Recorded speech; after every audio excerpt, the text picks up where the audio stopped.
Live from the geeky basement at Bitter Asian Dude Inc.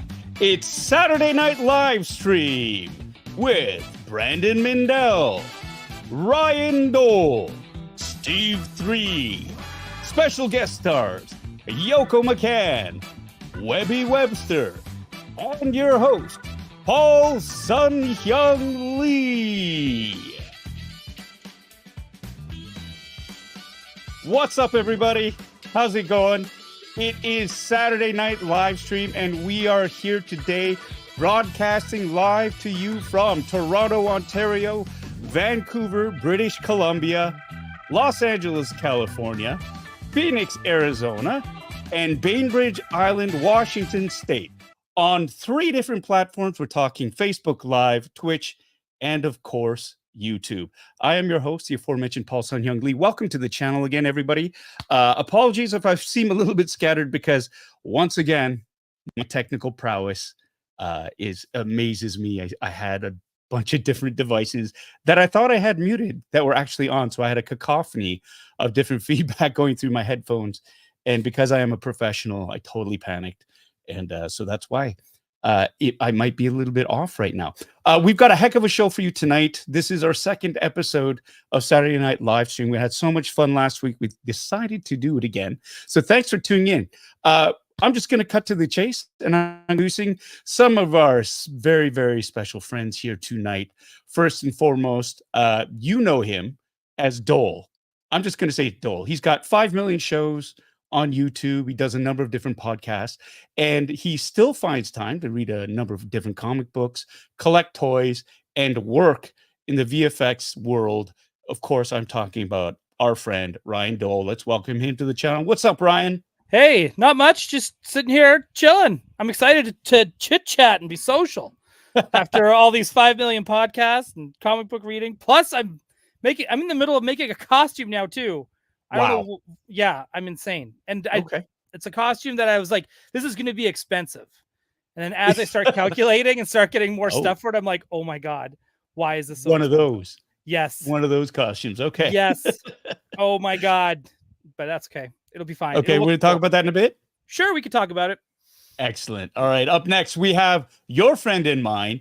We call him Steve 3. He's a cosplayer extraordinaire, member of the 501st. One of our dear friends, all the way, he used to be in Vancouver, British Columbia. Now he's living in the sunny skies of Los Angeles, California. Our friend Steve 3. Oi. California, California. Now, I'm the musical guest. Good evening, fellas. How are you? I'm doing great, my friend. Yeah. Doing great. Always good to see you. Pleasure. And how are you? I'm good. I'm good. Did you? I got some better blinds this week. I got some better blinds. There's no piercing sun rays coming through and illuminating my face.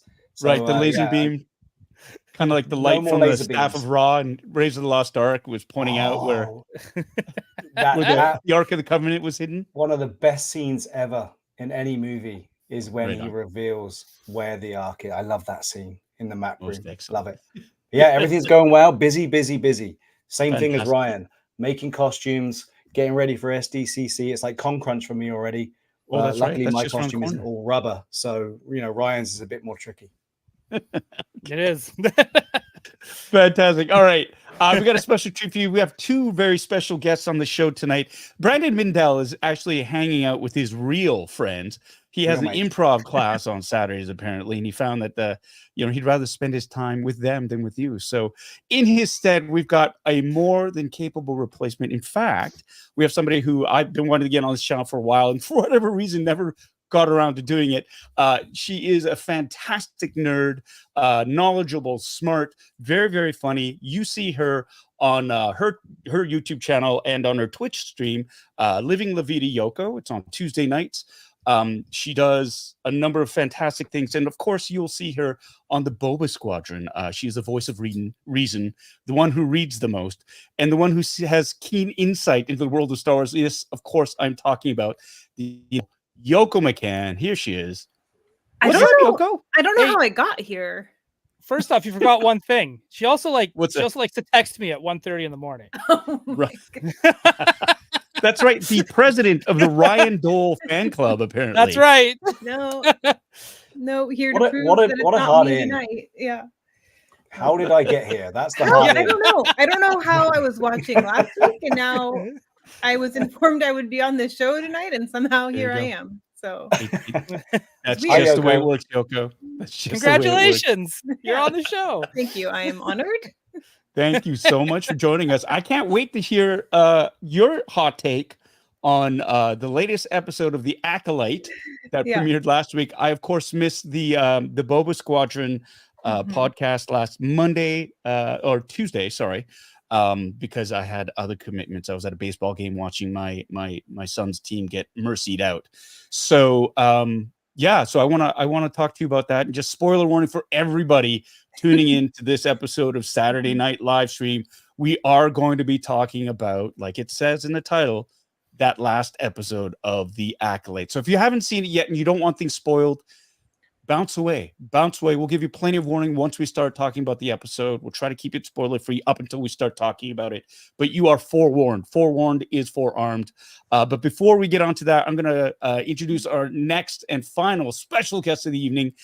We met him at the Phoenix Fan Fusion in Phoenix, Arizona. What a wonderful con. He is a saint amongst men. We thought we were confused for a bit because we thought it was Steve at first, just sort of talking to us, but it wasn't Steve. He works for Shadowfoil Props, which is an amazing, you might have heard us talk about this company before. They are an amazing fabricator of lightsabers out there, affordable and quite high end. Like, these are premium lightsabers. They're affordable. The customer support that they provide for everybody is tremendous. We have the absolute pleasure of having one of the installers on tonight's show. I, of course, am talking about Webby Webster from Shadowfoil Props. How you doing, Webby? Yeah, good. Yeah, pleasure to be here. Yes, not to be confused with Steve. Yeah, whatever. You're in North America, mate. Everyone's Australian, so yeah, that's true. And we all know each other. So it's all good. No, pleasure to be here. Excellent. Thank you so much for having us here. And we actually have Webby's got a sneak peek for all of us here tonight. He's the special announcement from Shadowfoil Props. And we are happy to be able to provide later on an affiliate link for everybody who's on this stream, watching it on the replay or live. I'm going to post it in the video description in a little bit, so you can, if you choose to, you can purchase one of these lovely, lovely premium lightsabers at a bit of a discount here, and we'll be providing that later on. But Webby's going to give us a sneak peek of what Shadowfoil Props has up their sleeves and what they're working on currently. right? Yeah. So, do you want me to show now, or do you want No, to? we're gonna Oh, save no. that. We're gonna save that. We want to drive up viewership. We want to get those likes, those clicks. If you're one of those who are new to this channel, welcome. I am Paul Sum-Hyung Lee. This is Bitter Asian Dude Inc., but I think you all knew that. It's a channel just devoted towards opening toys and talking about toys, movie and pop cultures, and mostly Star Wars. So we're going to be chatting about this tonight. We have a lot of friends here tonight, not only on the screen, but in the chats. And we've got something. So this is what I want to do, everybody. Those of you who know, I have a show on Sunday night called Funboxing Sundays. I haven't done it in a while. But one of the big things about there's two big things about Funboxing Sundays. One, I like to do shout outs to the chats. Everybody who's on there, like to give them a due. And if you're a regular, you know, sometimes that takes a long time.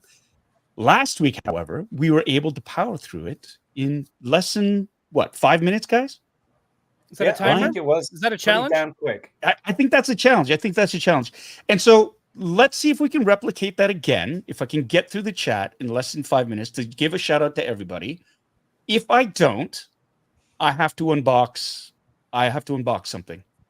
Like something that's And so does unboxable. Steve. I have to unbox Steve. I'm happy. I'm coming to get you. I'm coming to get you. We can call it opening up. Opening up. We can do that. Up. So that's another thing. The other part of Unboxing Sundays, of course, is we had a drinking game. But to that end, I think tonight we'll just drink. Here's my drink of choice. I'm drinking Jameson's Triple. It's a triple distilled Irish whiskey given to me by my friend, Steve Davey. That's right. That's a good one. Steve, thank you so much. So it's delicious. So that's my drink of choice tonight. I encourage all of you to join in. It doesn't have to be alcohol. It can be anything that floats your boat. It can be juice, it can be water, pop, blue milk, coffee, tea, whatever floats your boat. Get your drinks ready because we're going to toast each other many, many times over the course of the evening. But before we do that, okay, so we're going to try this. I'm going to get my timer set up. Noise? He said to get ready, so. Oh, yeah. That's the sound of getting ready. Start your engines, everyone. All right. 5 minutes on the clock. 5 minutes. I got a timer going. You got it? You ready? Yeah, ready. And okay, here we go. First off, we got Captain Wrecked here. Hello, Captain Wrecked. Carrie Fanty's also here. My good friend, Bitter Troll Charles. Kidding, Christopher. Good to see you. John Takis is in the house, as well as Steve Nara. Melissa K. Hey. She's not going to stay up for this, but she'll be part of the replay crew. So thank you so much, Melissa, for joining us. Dor Laxian is here. Yannick Fev is here as well. Anthony Only. Hey, how's it going? Good to see you. It's a Global Health Science Institute from Southern New Mexico here with us as well. Tommy K is here with us. Everybody, 3, 2, 1. Shut up, Tommy. Tommy. There you go. It's a thing. We'll get it. Aaron S. is here as well. Hello, Aaron. Good to see you on the boards. And now there's a lot of furious back and forth as the chats were just waking up. We've got Monstar 0305 here. Justin, how are you? Beskar Kid is here as well. Welcome back, my friend. All right. John Galgano is saying hello to everybody. D. Sertle is here. Happy that Germany got through and Italy is out. All right. We got John DeLong as well. Of course, I was talking about the Euro Cup. Sports Ball. We're going to keep moving down the line here. Bad Wolf Media has joined us. Hello, Mike. Good to see you. Christina Payne is here. Hello to you. We've got Skywalker's Academy. Hello, welcome back to the channel. Cynthia Lynn is in the house, as well as Tom. Satania Snuggles Cook is here as well. Good to see you, Satania. Sean P., my brother from another mother, is here. Talking baseball. Trapshell Beauchene is here. Hello. Toy Geekosaurus is in the basement with us, broadcasting live as well. The new Sam from Langley, British Columbia is here as well. Good to see you, Sam. Thanks for joining us. We're going to be going on. Terry Smith, you just wake up from a 2-hour-long nap to this. All right, let's do it. Get a drink, Terry. The Postmaster General is here today. Jeff Morris is joining us as well. Hello, Jeff. Good to see you. Joe Chu Fook is here. Hello, Joe. It's been a while. Good to see you. Thanks for joining us here on a lovely Saturday. My older sister, Angela Lee, is here. Hello, Angela. Thanks for joining us. Say hi to Oma and Appa for me. Love you guys. I'm talking about my mom and dad. For those of you who don't know, little sip for a drink. That's yummy. Okay, we got Raymond Tentis. Great to see you. And Valtron is joining us as well. Hello, Valtron. Good to see you. Kevin Romero is here.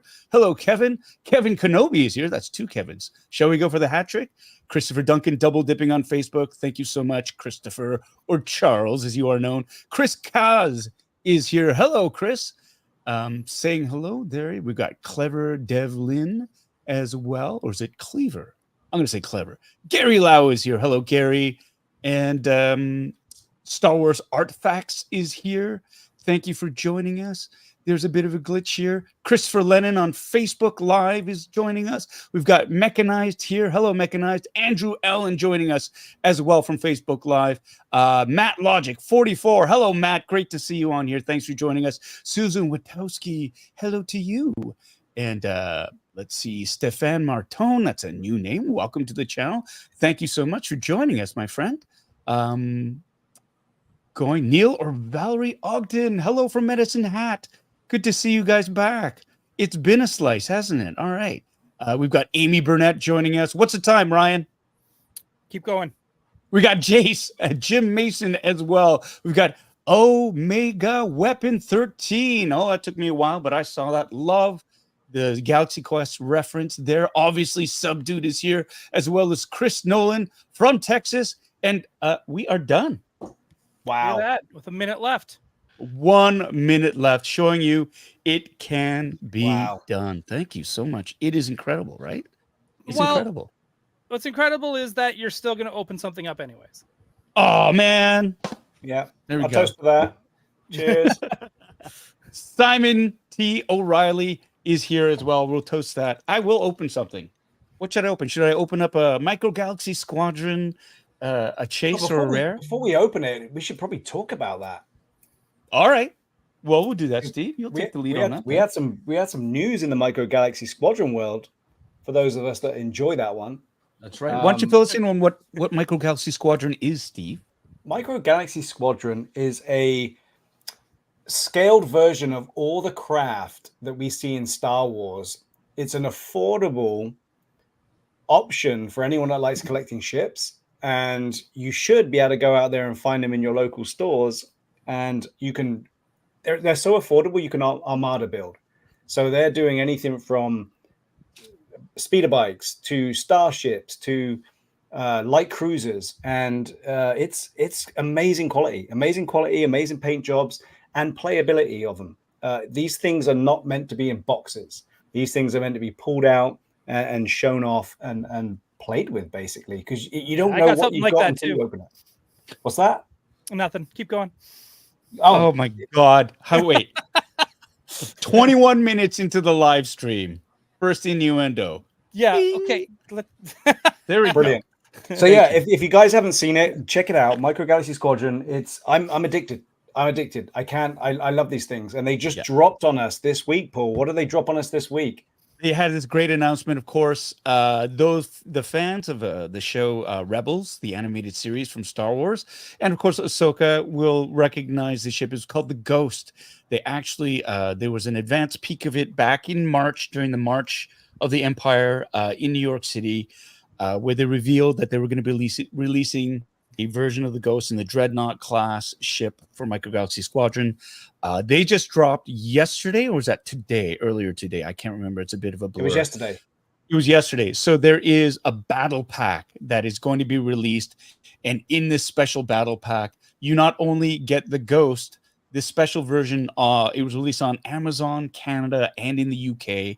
It is the Ghost special version. You get 2 Y-Wings and a Phantom that goes with it. And of course, you get a number of crew members. You get Zeb is in there. You've got Ezra, you've got Kanan, Sabine, and Harrison Dula. And you get the 2 Y-Wing pilots. I think one of them is Dutch Vander. And you get Chopper as well. And you get the different droids that go along with the Y-Wings. And so this is a massive set, and it was retailing in Canada for $111, I believe it was, which means in the United States it'll probably run about $90, $90 to $100 in there when it does eventually get released in the United States.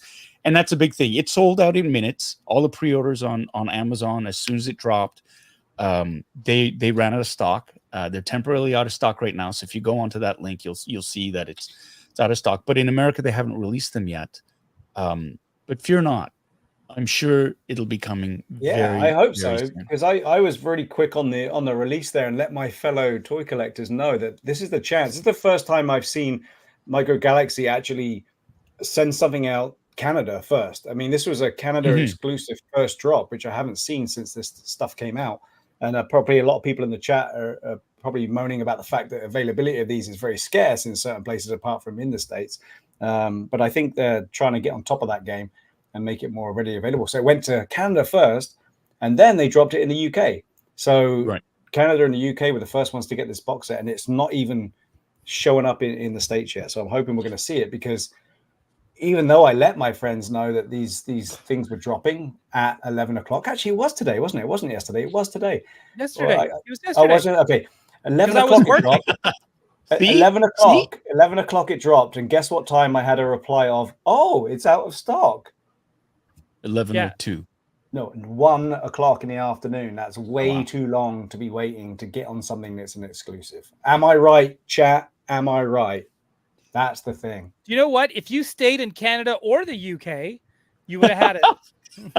That's true. That's true. I actually still have an account, but it's just shipping, right? Because we all know you get stung for shipping. So it's and you know what? To be fair, this is quite a boon for our friends in the UK, because from what I've been hearing anecdotally through chats and through people really upset that it's very difficult to get any Micro Galaxy Squadron stuff in the UK.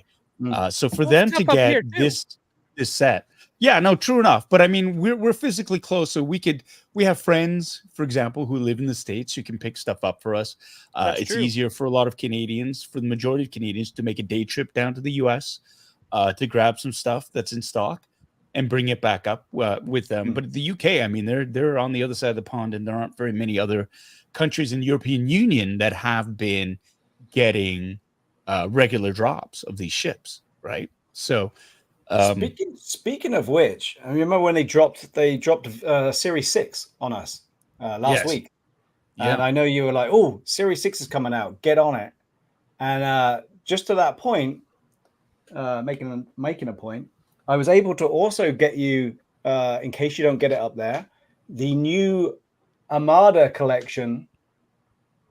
Nice. Bo-Katan Gauntlet, which is now labeled purely for the Armada collection over here.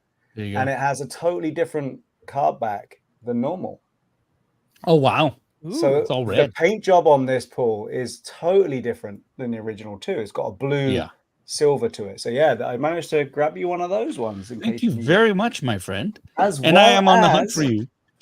The Fang Fighter. Yes. Which again was another one of the Series 6. So these two are just dropped. This one is Mandalorian Fang Fighter. It's a beautiful little piece. So yeah, looking forward to Series 6 coming out. Yeah. Yoko, you're a big fan of the Ghost and of Rebels. Is this something that would have interested you? Yes, and I missed the early pre-orders for both the regular Ghost and the Phantom too, but I'm not worried about it. I'm sure it'll pop back up. Or I'll find they'll it. be, I'm sure, in store as well. Yeah. Target will have very, very many, hopefully. Yeah. Well, I will get all versions of it for sure. Okay. So you're going to get the single Ghost, Yoko, and you're going to get the battle pack. Yeah. Right. Well, the battle pack, they're different, right? A little bit. Yeah. The battle pack actually has, the paint scheme is different. It actually has battle damage on the Ghost. And the regular Target, the single release is a clean sort of paint set, but like the battle damage, you can actually see scoring marks, like hits on the hull. Yeah. For on the Ghost, and you get different figs as well, different mini figs for them. So does Kanan come with both of them? I'm not sure, because it's going to be really awkward when they make Carson Teva. Son of a... He is in both. He is in both of them. Son of a... For those who don't know, here we go. Right, Carson Teva and Harrison Dula did hook up sometime between two Death Stars. Canon, right? Yeah. Canon. That's canon. Yeah. That's canon. I believe Dave Filoni is the one that just announced it. It's going to be a comic. There's going to be a comic. Yeah. Yeah. There's going to be a big comic about a novel. Right. I'm behind this. I'm behind this 100%. That's the next thing we need to see out of out of our Star Wars TV shows is the in between two Death Stars show. And, Damn. yeah, it will be late night. It'll be following this. It's getting hot on Hoth, that's for sure. Wow, here we go. All right, Webby, how about you? Are you familiar with the Micro Galaxy Squadron world? Are you interested in them? I've heard of them. I'm more bigger scale, so I like the bigger ships. So 124 scale, or like I got the D'Agostino Millennium Falcon, which is the 5-foot shooting model one that they brought out. Wow. So yeah, bigger scale, but also back in the day, micro machines. I don't know if you guys ever got the micro machines back in the day. Dude, I got like a stack of them, like the heads that transform into play sets. Yeah. I've been all over collecting those because those are easier to find than Micro Galaxy Squadron. Well, the thing is, the Micro Galaxy Squadron is kind of a similar scale to what we got for They're great. micro machines. But there's quality, just the way that they can produce stuff, and you know about that, Webby. Just making stuff nowadays is a lot more detailed. You know, the production value is just so much more. Yeah, 100%. So yeah, I'm more of the bigger scale, but then obviously that comes with room. You know, where do you? Space real. Everything's in a box. Everything's in a box. I haven't built anything. I've got no room to put anywhere, and it's just one of those things, you know. But maybe one day. Oh yeah, you need it. Oh, I've got STL files for a bunch of different ships, like the Ghost and X-Wings and TIE Fighters. I just got to print them and why print them? Why not just buy them ready-made, painted, ready to go? Well, because again, going back to the making, I like to make it, and if I can make it, I'll try and make it, and when I eventually stuff it up, I'll buy it. But you know, I've got to go through the first steps.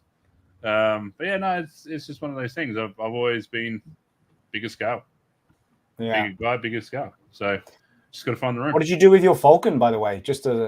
What did you do with it? Is it still in a box, or have you actually opened it up and displayed it? It's literally in the same plastic bags with the kit parts as the day I got it.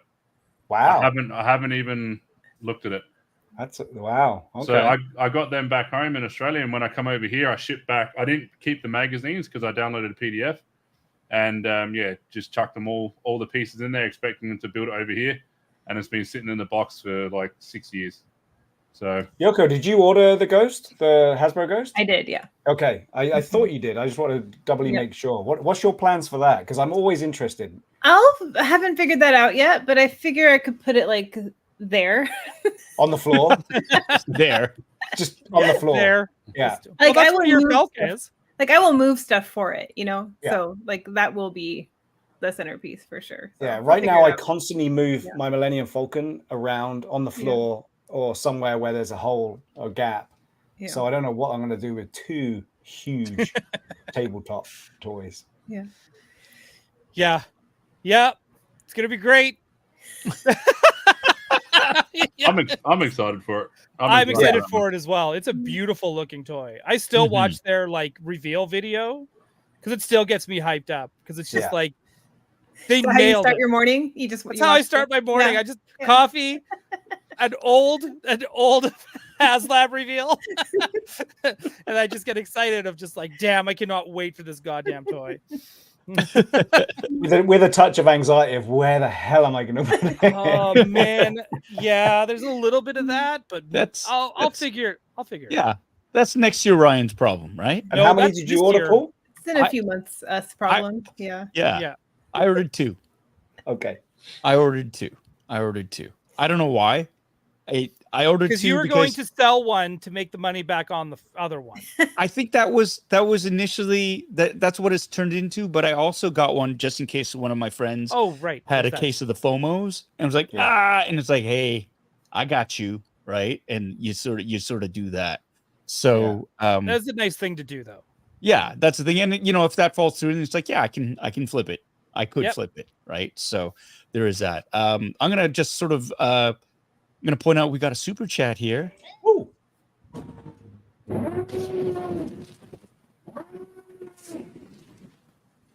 Thank you so much, Ken Plume.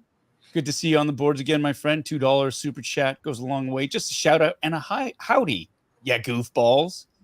Well, Howdy, I Ken. don't know about that. Is our $2 for an insult?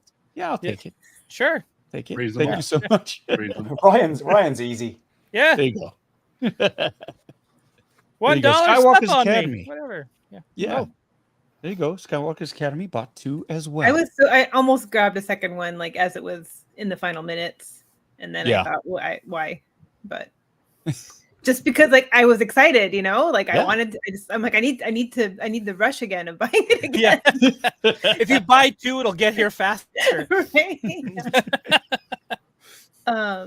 Not about the Ghost specifically, but about Micro Galaxy Squadron. Can I tell you guys something funny? Yeah. That it's supposed to be a surprise for the Fallen Fett Chronicles on Wednesday, but Ernie's not here and he never rewatches anything, so I feel safe telling us here.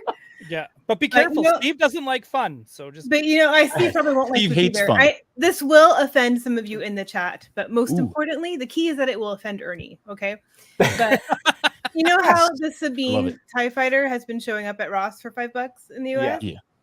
Someone found one and sent it to me under the stipulation that I tear it open on the Fallen Fett Chronicles Wednesday.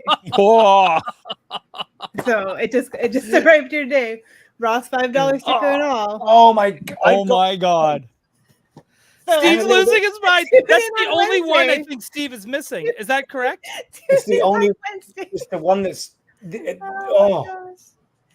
People have been finding them left and right in Ross's, you know? God, I'm gonna start I taking haven't. Dollarama over here. You know what I've been It's finding in Ross's incredible. lately? The troop transport Yeah. and Asajj Ventress. Ross is like Canada's back catalogue of Micro Galaxy. Oh my god! That's all And we yet have there's is the still- Asajj Ventress. People are still selling they're trying to sell the Sabine tie on eBay for $200 to $400. I think Sam just said that they got one at Toy Traders in the glass cabinet for ridiculous, amounts of money. So There you go. Yep. 'Cause Not people- on my people want watch. so Dollarama. so Yoko, someone got you that? Yeah, they Oh. found it at Ross and they were Wow. like, If that person finds another, yeah, it'll be cheaper I postage will. to get to me. I'll keep yours out for you, Steve. But Much cheaper postage to get it to Los Angeles. I'll have a look for you too, mate. I'll have a look for you. Thanks, buddy. This is what we like about this. This is what we like about this, is everyone looks out for everyone. It's cool. I We love try. it. We'll get you that try. Sabine. Don't worry. In fact, everyone, if you see one, buy one, send it to Steve so he shows up with like 10. then he I'll can swap return it. one too. Yeah. Yeah. And then I'll do the same. But I'll swap it for that Dune dude from last week. Right. Hold up. What's he doing in the chat? Should he Who? be here? Who's that? BC DeLorean and other movie cars? Oh, see, I guess his real friends are a little bit boring if he's checking his phone.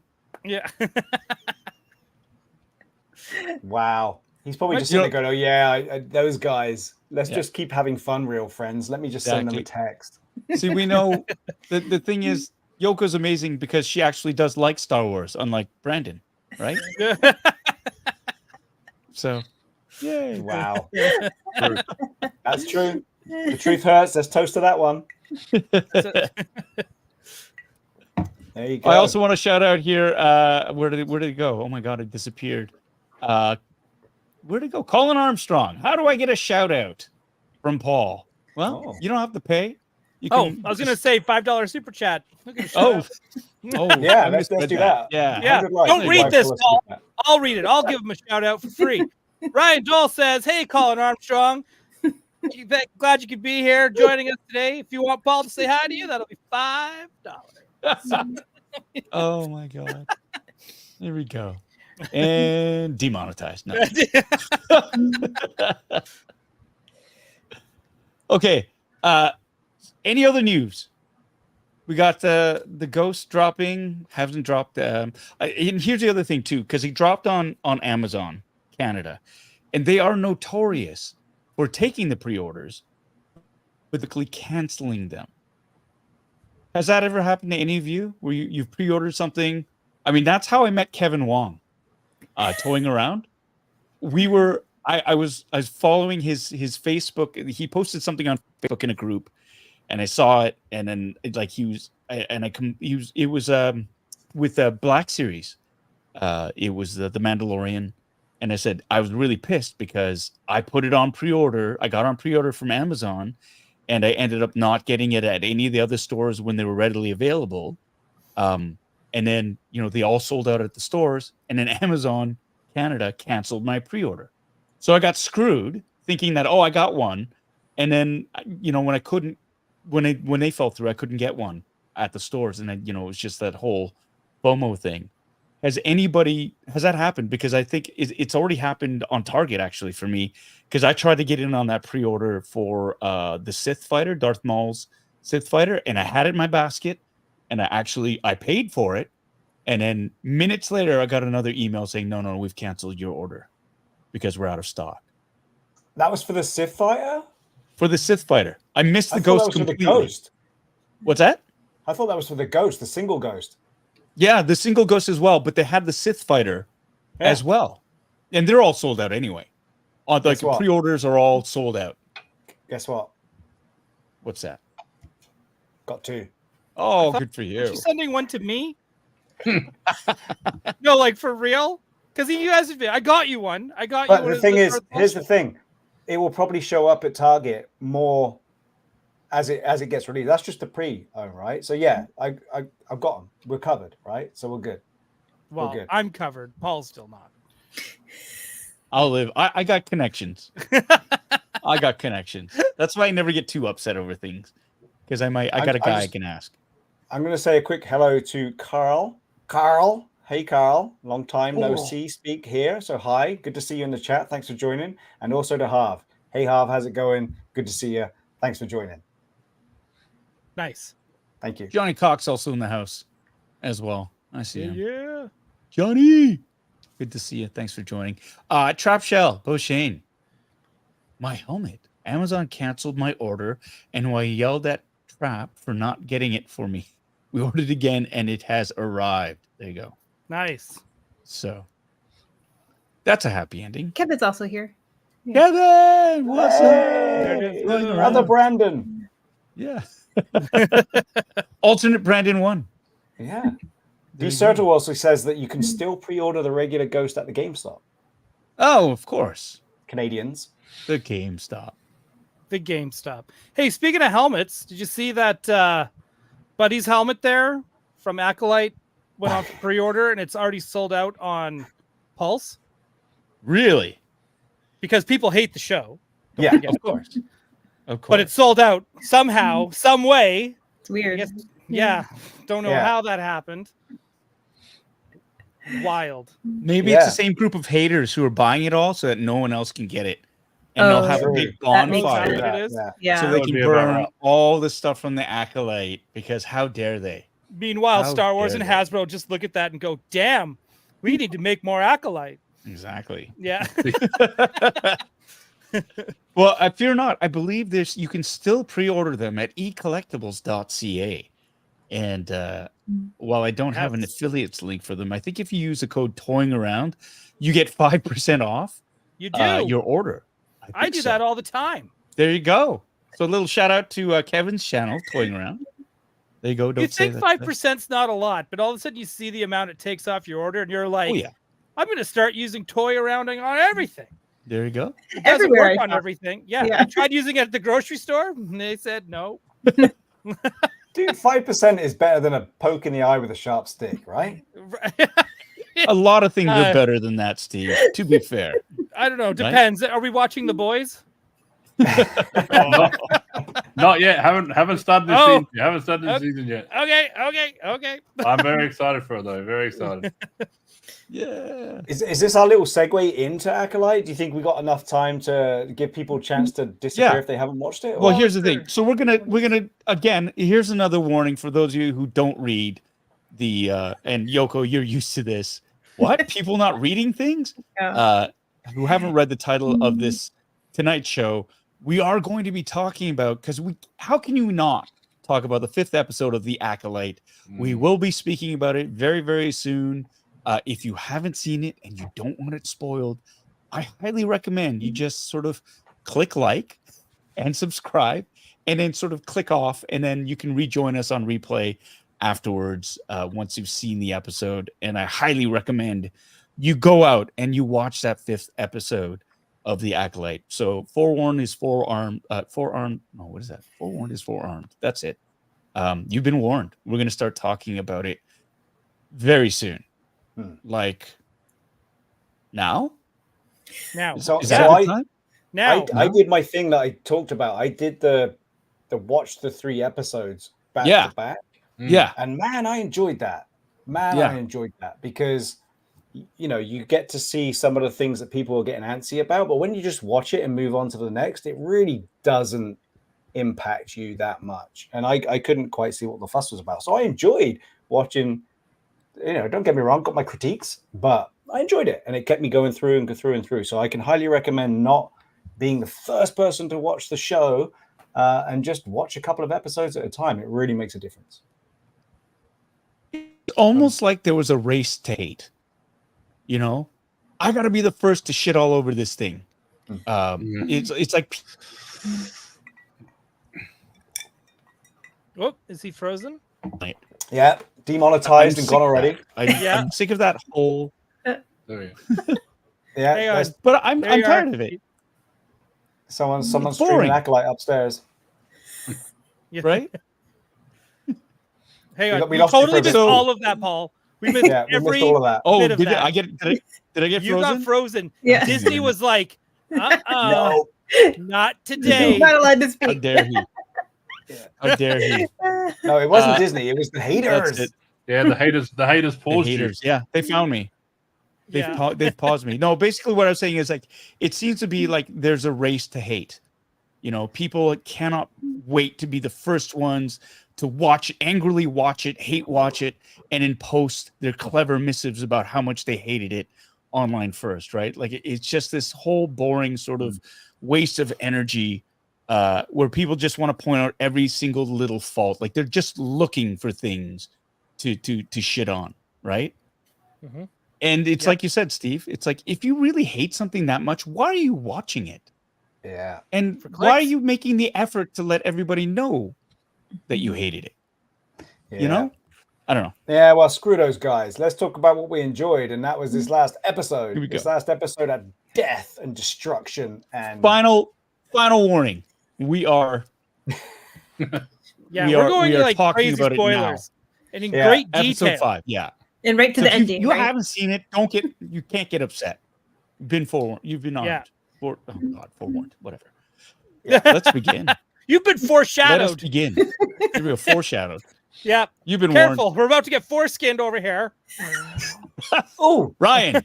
Again, not that kind of channel. This is not your late night OnlyFans, Patreon, freaking hentai. By the way, you can obsessed- find me on OnlyFans, Ryan Doll 31. It's free. Yoko, did you make him a new channel? Yeah. Is that? Oh man, you gotta stop making these channels for him. You're gonna get him. You're just gonna Nope, not me. Okay. So let us begin. This was an episode of television that I think will fall in the pantheon of like the Red Wedding from Game of Thrones. It was a slaughter fest, and by which I mean a number of main characters were brutally dispatched. Let us begin. Yoko, as the former president of the Yord Horde fan club. Oh my god. I need to know, because as soon as I saw him get his neck snapped, like just brutally snapped, Yeah. all I could think of is, did Yoko cheer? Did she stand up and go, yay? I did not. I did not cheer for his brutal murder. Like the first thought in my head when that happened was, oh no, people are gonna I'm gonna get that question from everybody. They celebrated his death. I was like, why'd they have to do this to me? Now I have to deal with. But it took her an hour to finish the show because she paused it, did a dance. Right. She kept watching it again and again and again. No, I mean that was it was shocking and it was awful. Just because I had to explain this on Boba Squadron too. Like, just because I don't like someone or I want to punch them in the face does not mean I wish for their neck to be snapped. There's a gray area in between there. Well, who are the guys that you all hated? So far, they're all dead, right? Well, no. Hang on a minute. Right? Hang on a minute. On the show? No, yeah, like in Star Wars. She had her list, and she was like, I hate X-Wives. Dead. He's I still hate alive. Luke Skywalker. Dead. I hate Yorn. Dead. Whoa. Like, that kiss of Yoko is a kiss of death. This is Mortal Kombat with her. That impression of her was spot on. Well, It's like listening to Steve and Webby talk to each other. It's like the Yeah. same Wow. person talking. I'm just hearing Cartman every time. I don't know where this comes from. But spot on. What can I That's how say? it sounds, I'm a huh? man of 1,000 No. voices. No. yeah, Yoko willed it. I agree. That could be it. I was a little bit worried earlier because we just dropped the biggest spoiler of all of them, and somebody 2 minutes after we said it said leaving before the spoilers. And I'm like, Oh my god. wow. Oh my god. Hey, there was so many warnings at this point. I know. Like, come on. Oh, that was Alexander Eagleson. Did you miss his super chat? I think he. Oh, I did. I'm He sorry. must I have saw just it. jumped in too. Oh wow. Yeah. Sorry, Alexander. Hey, you know what? If you enjoyed this episode and you're now back on the wagon, then there's something else to hate. It's these guys ruining for me. Thank you, Alexander. I totally drowned out Steve in the point. I saw you making the neck snapping gesture, though. But Alexander, thank you so much for the $10 super chat. Hi, Paul, Yoko, and friends. Great to see all of you. It's great to see you here, too, as well, Alexander. And I hope we didn't spoil anything for you, but I don't think we did. I'm pretty sure I did. I did. Well, Ryan, it's not the first time, and it won't be the last. Right? So what did we think? I mean, was this a turning point for you guys, or were you pretty fully invested into the whole thing, or was this just like a damn? Where did this come from? Well, I think, for me, I was kind of already like invested, but I wouldn't say I was, I don't know. I had my critiques, but it was just like I was invested enough because I always like a good murder mystery.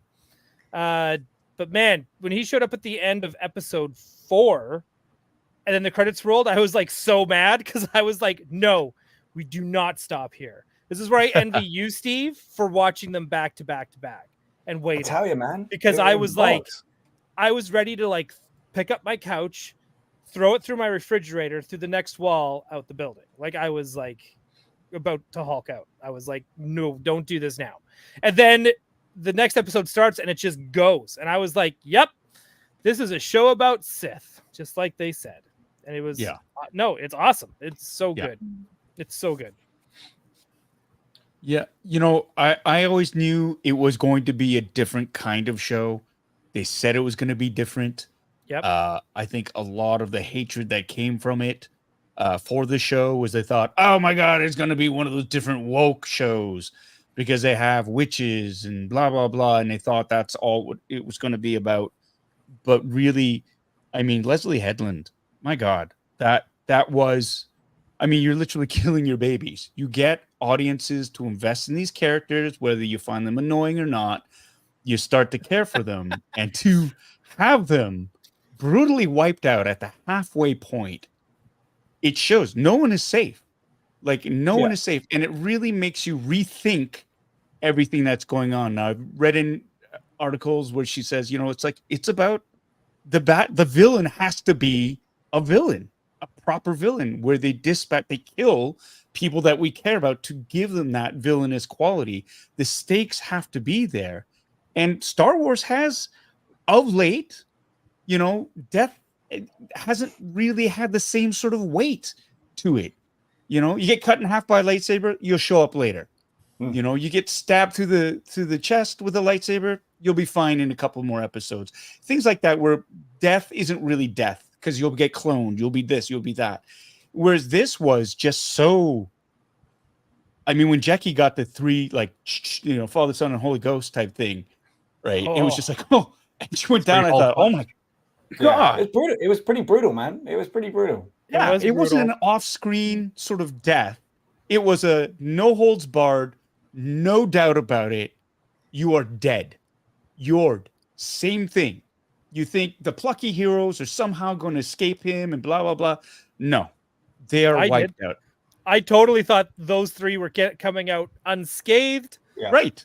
They made it seem like that at first, right? Because first the unnamed Jedi were the first to go, right? And I was like, oh, this is why we never met them, right? The red shirts. Yeah.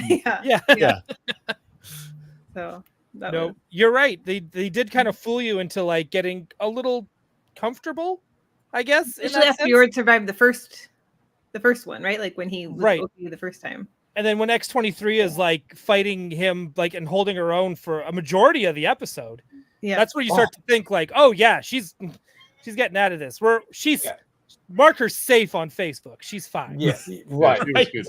Yeah, and she was tremendous, by the way, all the way through this thing. She's been tremendous.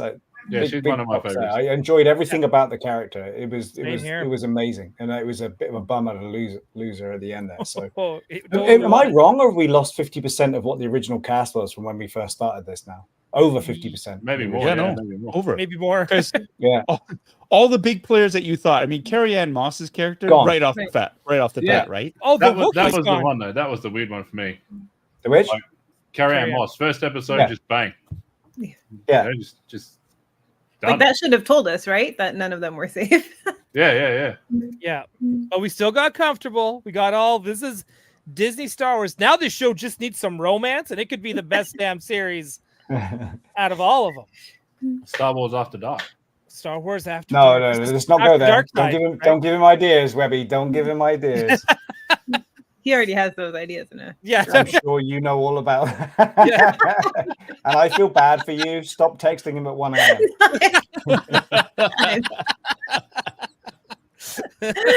Oh my gosh. Yeah, I agree. I didn't expect to see that. You put so much effort into the bold, the bold Wookiee, and right. Well, even how Jonas was like, he would talk about it. This was at last Celebration in Europe, and he's like, I was so excited to be learning the lightsaber training, which we did not see any of.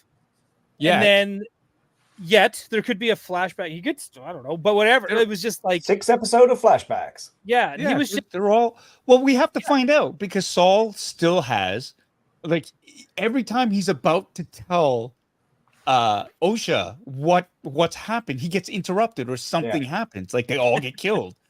Right. And so it's like, it's going to come out. Like his story has to resurface. But I mean, the whole fact of the matter is, and everybody's pissing and moaning about Kiere Mundi being there, and like there haven't been any Sith for a millennia, and how that breaks canon and all this shit. Have we stopped to consider that perhaps the reason why they don't think any Sith have existed is because the stranger fucking kills them all. Yeah. Right. And there is no record. There's no reckoning of this guy existing. Right? Like that's a thing. Like episode 5 puts all of that in perspective. Perhaps, and so many, and that's the thing about fans shitting on shows and jumping to conclusions and just like being the first to sort of point out an error or a breaking of canon and stuff like that. We're in such a rush to be first to point out that we are right and they are wrong, and they don't know. Disney doesn't know anything about Star Wars, which I find absolutely ridiculous. But it's the whole idea of they have a plan in place. If we wait for them to complete telling the story, perhaps people would not lose their minds as quickly about something supposedly breaking canon. Perhaps there will be an explanation for all of this. We just need to be patient to watch us. I believe we have lost the ability as an audience to sit and consume a story, right? And you can have your criticisms for sure, but reserving judgment until you see the thing in its entirety, right? And then you can go through it with a fine-tooth comb or whatever, right? But it's this thing that I find so infuriating. And you'll notice that the insult parade, the anger brigade, everybody who's out there wanting to destroy the Acolyte, saying it has killed Star Wars, they're strangely quiet this week. Which has been refreshing. I haven't seen one negative post about this show. And it's like, oh, really? Is everything all right then? You had your little temper tantrum and now the baby got its bottle and now you're all okay with that? Like, That's I called don't a think that's ever tantrum. going to go away. But Wait, no, I saw one critical, meme that popped up from this episode, but it made me laugh so hard because it's the clip is just May chopping her hair off with the lightsaber, and the caption says something like the Acolyte has reduced lightsabers to cutting hair. Right? Like something about that. The first comment is, did you watch everything that happened before all that? That's the takeaway. Yeah. That's the takeaway, right? Wow. Right. It doesn't matter. It just What was the show? What was the show with the mini lightsaber where he shaves with it? What was that off? There was some comedy show that they had a little lightsaber. I was trying to think. Yeah, that is from something, and I can't remember what that is now. Chat one in the chat. Someone will know. Chat. You guys are all smart out there. Yeah. We got another super chat from Johnny Cock, our friend. Johnny.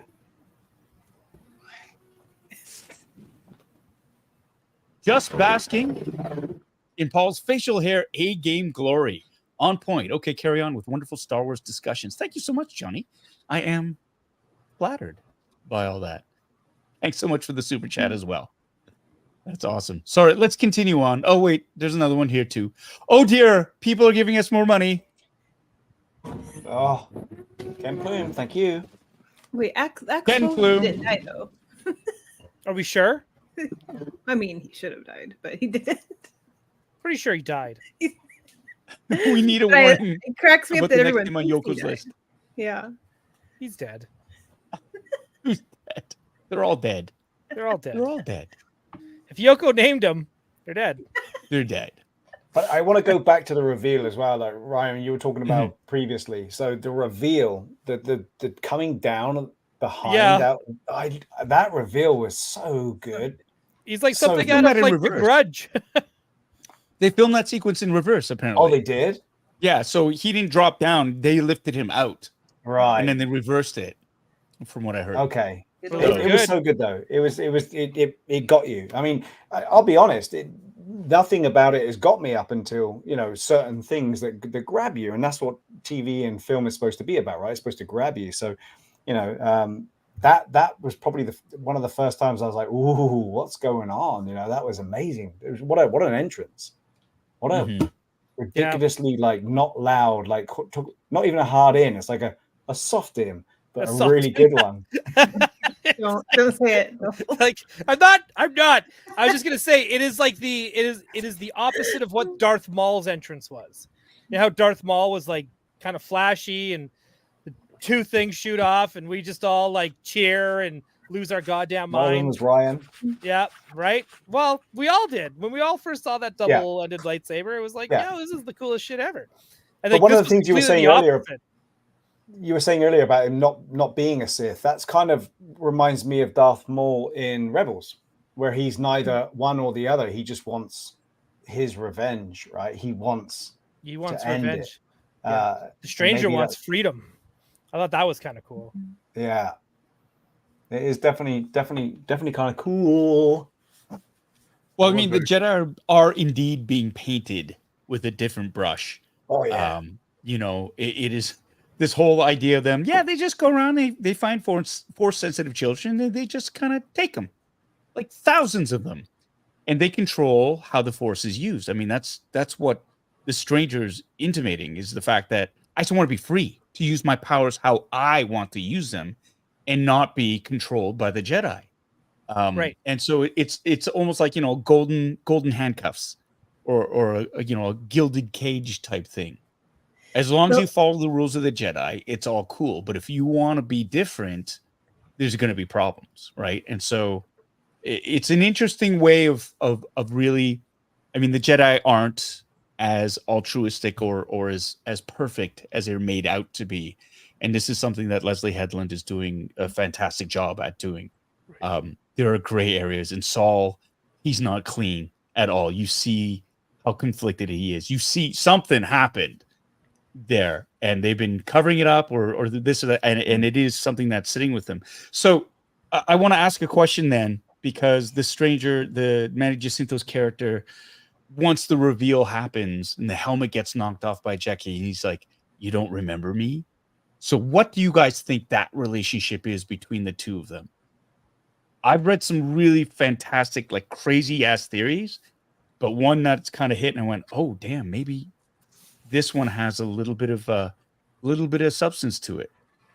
What do you guys think? For me, watching them back to back and seeing the destruction of the burning of the concrete castle, but that thing, you don't remember me, makes me wonder if he's some kind of paid assassin or some kind of go-to to get shit done, because the Jedi, like you said, are not painted in a good way. You know, I really didn't like those guys when they went to the witches coven. You know, it was like, what? How dare you? You know, how dare you? So maybe they are tricky little bastards, and maybe they do have somebody to get the stuff done that they can't possibly do. So that's kind of where I'm thinking. Okay. I never really had a theory until you asked. Does anyone else? I mean, I took it for face value, honestly, of like they just met him a couple episodes ago in the apothecary, Kev's favorite road. Right. Same here. So, like that's all I took it for. But okay. But I have seen some of these other theories that has me wondering a little bit. Yeah. Same thing with yours saying you, right? Like it was, but it could be like they didn't think, you know, it's your civilian attitude, right? Like he didn't seem important to them, so they didn't take him seriously. Right. And did anybody see that reveal coming, that it was going to be the Manny Jacinto character? We all saw it coming. Yeah. It was. Yeah. So it wasn't a big surprise when it's like, oh, look, it is him, because of course, right? Like all the clues, the fact that, you know, the Wookiee got killed right away, that the Master knew right away that he was being betrayed by May. So the theory that I read was that the Manny Jacinto character, the stranger, is Master Saul's brother. That because Master Saul talks about being very, very young when he was taken away. Right. And that perhaps he had a sibling that was also force sensitive, because, you know, it runs in families. They've established that. And he was taken away. And perhaps that is the whole, he might not remember his face, but he might, because Saul says, you seem familiar. You're very familiar to me. And so there is this whole idea of twos in the Acolyte. Right? There's May and Osha. Star Wars in general, right? There's always powers of two twins, exactly, in general. Yeah. So could this be another one where it's like not twins, but siblings? So there's just two, and there's a balance, a yin and a yang. There's a lot of that that's going on there. And so this is one theory that I read about, and I thought this actually has a little bit of weight to it. And I thought this would be very, very interesting to explore. Anyways, that's what I heard.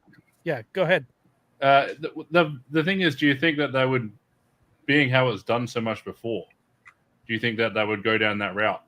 You know, with like Luke and Leia, and I don't know, just for this show being so different in the way that it's going, I don't know. It's just one of those things. Is it something that you think that they would go down the same road, given that, you know, they're killing off all the main characters, and it's just such a different show? But it's interesting. It's definitely interesting to think. I think when the witches when the Jedi didn't like what the witches were doing, I think they killed them all. So I think that's Saul's big thing. Yeah. So, but yeah, I'm a fan. Yeah, definitely a fan. Yeah, that fire didn't make sense to me.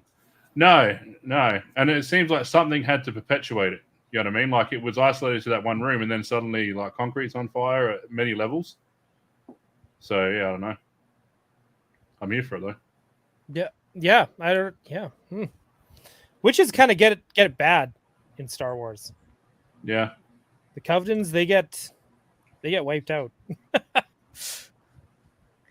That's a recurring thing. It is. It is a recurring. It is. 100%. Hey, big shout out to Kevin Wong, of course, member for 33 months. Can you believe that? And he very emphatically writes apothecary. It's his favorite word. Yeah. What's that? It's his favorite word. Yeah. Oh, okay. Yeah. All right. Thanks, Kevin. The line I was going to say earlier, the line that really stuck with me though, between their exchange, Soul and the stranger, was when Soul's still reeling from Jackie, right? And he says she was just a child. Yeah. And stranger says, "You brought her here," right? Like, that's really stuck with me, that exchange, to kind of again show the Jedi aren't all that.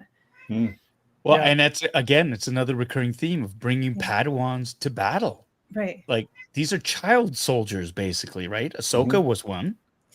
And it's different seeing them in live action, right? Because I think we've mostly seen them animated where you don't really see how young they are. Yeah. Because, Obi-Wan was like a 30-year-old Padawan, right? And but they don't get killed. I mean, and that's the thing. It was so... She was, you think she's got plot armor. Jackie's, there's a budding sort of relationship that's happening between her and Osha. It is this whole of course she's going to survive. She goes back. She's going to save Saul. They're all going to solve the mystery together. It's going to be great. And then she gets perforated, brutally perforated. And then that's it. Like, such an unceremonious, quick end. The brutality of the swiftness of it was shocking.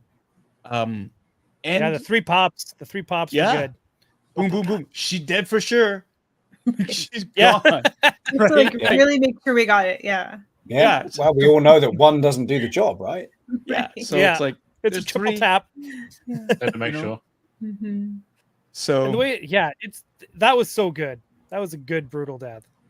Her fight in general, just the, I mean, it's the warrior's death sort of thing, like when she pulled that second saber and just went him. It was just, she was really good. That was a really good choreography. It was just a really good scene. Yeah, big shout out to the fight direction on that, and all the performers that went to town on that. This was some really fantastic stuff that is very rare to see on television.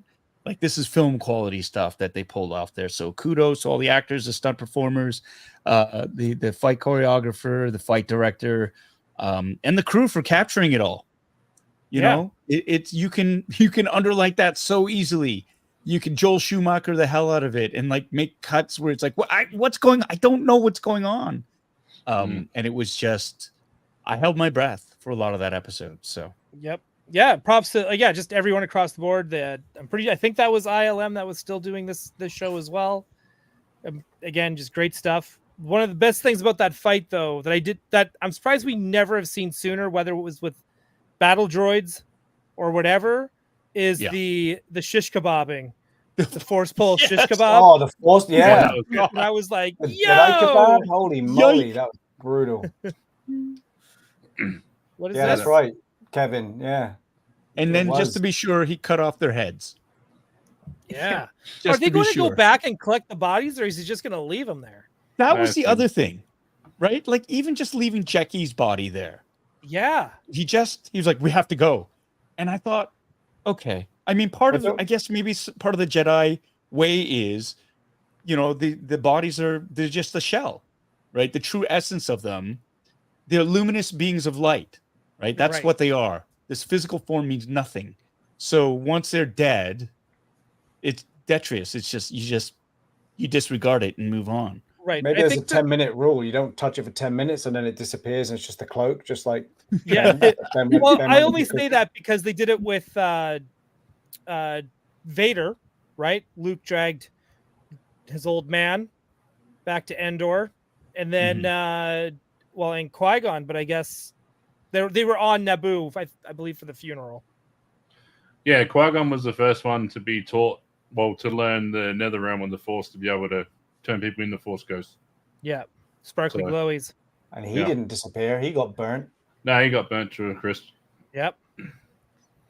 But yeah. Cool. Just the smell, though.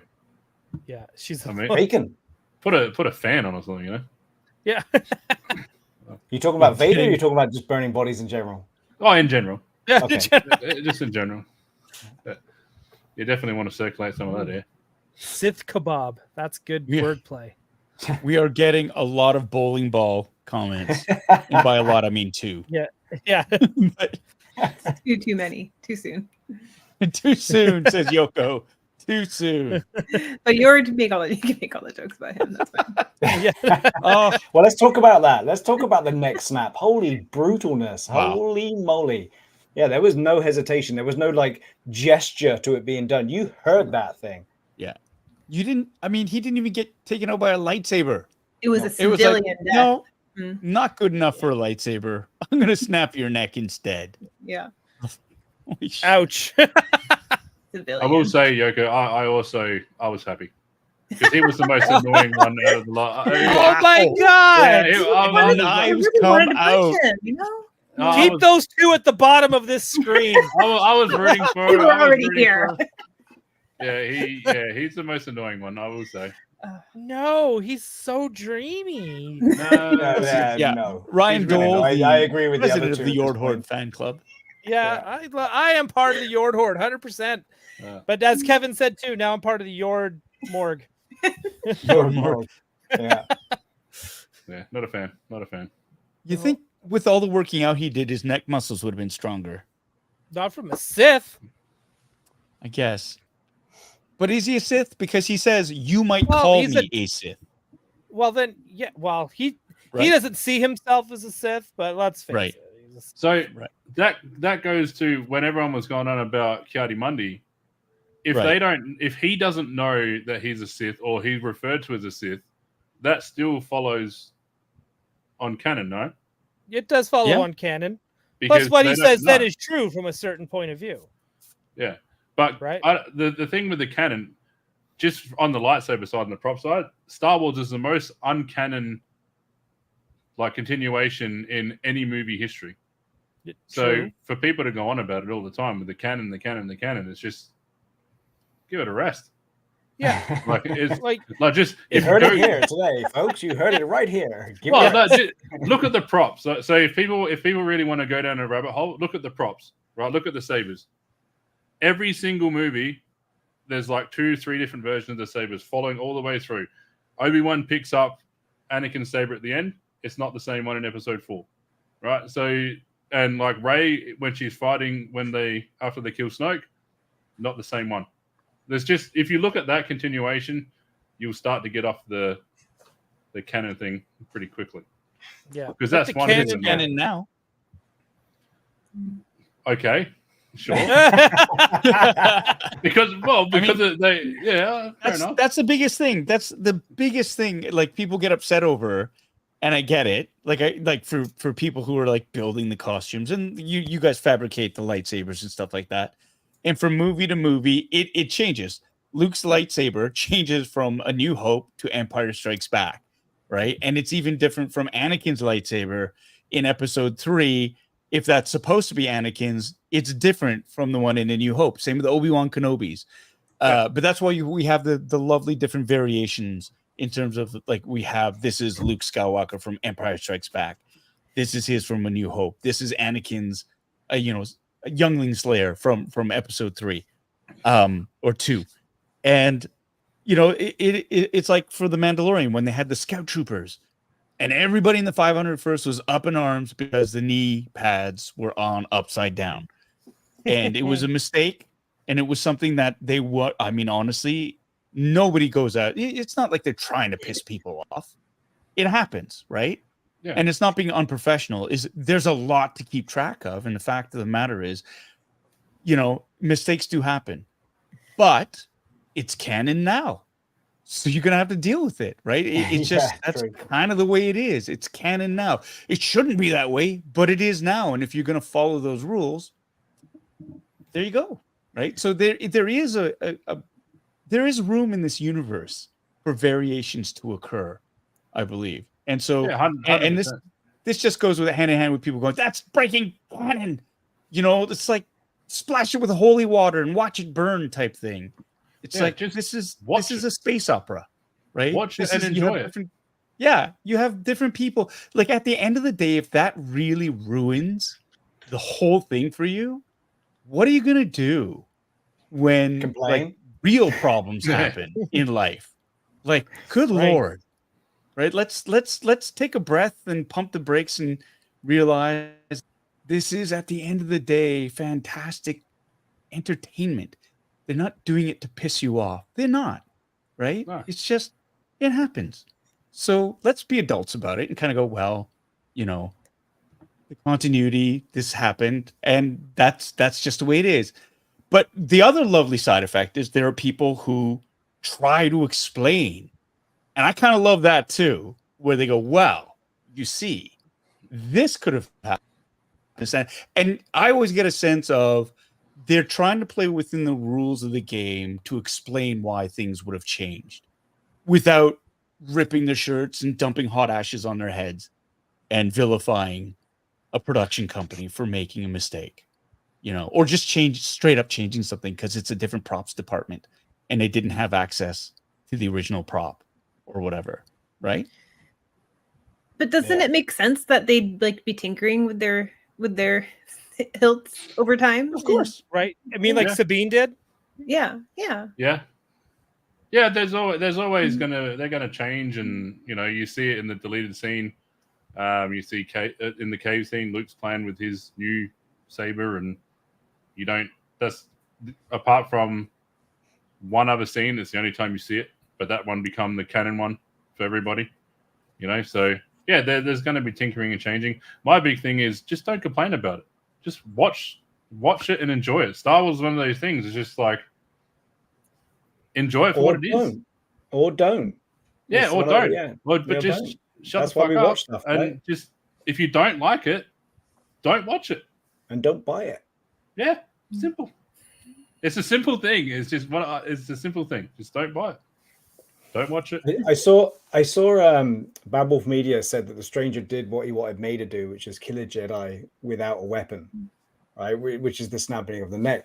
But I see that now, and again with my ridiculous thoughts, I thought he kind of did that by killing the Wookiee dude, and she would get blamed for doing it because then she would have killed him without a weapon because he's already done it. So that's where my mind was. But yeah, I see his point now. Actually, there's no way she would have been able to do that, but she would have been held responsible for killing that guy without a weapon because she didn't actually do it. So that would have pushed her forward with her path. Well, that's my little take. Her path's a little different now that she's parent trapped. Right. Right. That means Lindsay Lohan's going to be in Star Wars, confirmed. Oh my God. Lindsay Lohan is Mara Jade, confirmed. Could you imagine? I could, absolutely. Where did you think she learned her trapping skills though? Because that whole Ewok trap worked really well. Mm-hmm. Yeah. Oh, dude, absolutely. It's good. What do we got here? We have Bad Wolf Media who's a member for 33 months, and he writes, as a fellow Trekker, Paul, I have to see if you noticed the Star Trek 4 probe/whale song when the Stranger got away from the bugs at the end. No. I didn't know. I didn't hear a thing. I didn't hear the whale song. I was not listening for the whale song. I heard a dude screaming, fuck! And then get taken away by bugs. No, are you talking about when you see when he drops down and he reappears, like after he gets dragged away? Or are you talking about the moment before he gets dragged away? Because I have to admit I was not listening. So I don't know. Is this after she puts Pip on his back and the bugs come down? Is that it? Yeah, that's my question. It says when he got away from the bugs at the end. When he got away. So at the end. No, I didn't hear that. Yeah. All I knew was like, well, of course he got away. The man had a lightsaber, right? He just got carried away. It's not like they're ripping his... If they had showed those creatures as ripping flesh off of people, then I would have gone, oh, I don't know, maybe. But as soon as he just got carried away, it was like, he'll be back. He'll be back. Yeah, he's fine. He's got plot armor. Yeah, it's not pitch black or anything, right? Yeah, we need a bad guy. We need a bad guy. He's a good bad guy. He's a very good bad guy. Yeah. Yeah, he's very good. What do we think of his saber? I like it. Well, sabers. Oh, yeah. Sabers. On that note, we got a special treat. Hey, Webby, this is a perfect segue for you. Of course, for those of you who don't know, Webby, he is one of the installers for a fantastic saber fabrication company called Shadowfoil Props. Friends of the channel. We were gifted at Phoenix Fan Fusion with tremendous generosity, where they gifted all of us here, except for Yoko. You weren't there. I'm sorry. But if you were, I'm sure you would have gotten one. The Lost Spectre lightsabers, which was tremendous, just beautifully, just so overwhelming. Shadowfoil Props, they are the makers of fantastic premium lightsabers. And Webby, we've got a special reveal here, do we not? Do you want to take the stage here? Yeah, so we were going back and forth. So Acolyte is one of those shows that's been very polarizing in the saber community, being that the sabers are generally a lot fatter, more in line with the Disney park type hilts, which we think is just an easy segue to them to then sell them at Disney parks. So yeah, we're going to be making the Stranger's saber. We're going to be calling it Stranger Danger. Oh, look at that. That's the one. So we're going to have it so it splits in half. So you'll be able to run the two. So there'll be a smaller one, which where the arrow is roughly where we'll probably have the break. And we've started designing it. And we're going to be running these as a pre-order. And also with your affiliate codes, people will be able to get a discount on it. We're running a pre-order for a couple of weeks to hit our production numbers. But yeah, we decided to do it, and we're not gonna scale it exactly as per the prop, because it's when you see it, it's massive. Like it's a thick boy. It's very, very big. So we're gonna scale it when we generally approach doing design. We scale them off the actor. So we look at his height or her height, and then we'll scale it down based off that. So we're going to do the same sort of thing. And yeah, it's going to be able to come apart. We'll be able to put 2 blades in there, 2 sets of electronic kits, and it's going to be sweet. This was one of the ones that I really, really liked when they first showed them. This was the one, and we was waiting to see it. Funny enough, though, the one that you see in the show is the stunt one, and it looks nothing like this, but we're going to go with this one. And yeah, we're excited about it. And it's the first time that we've told anyone. So that's awesome, man. It is. First look. Yeah. Exciting news. That's awesome. I'm going to pre-order one. Use the affiliate link that will be in the description below. I'm sure Paul will be able to put it in there. I think you might even have your own as well. So I do. I will have one on for Toy Anxiety and Gotham City tonight. Yeah. So no, we're really looking forward to it.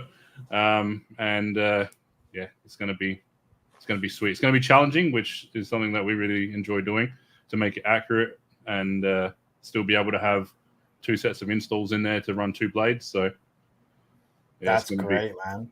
Yeah, we're excited. We're excited. And I just dropped the affiliate link in the chats. It will be added to the description of the live stream in a bit, and I'll be posting it on bitterasiandude.com as well for those of you who missed it. But yeah, check it out.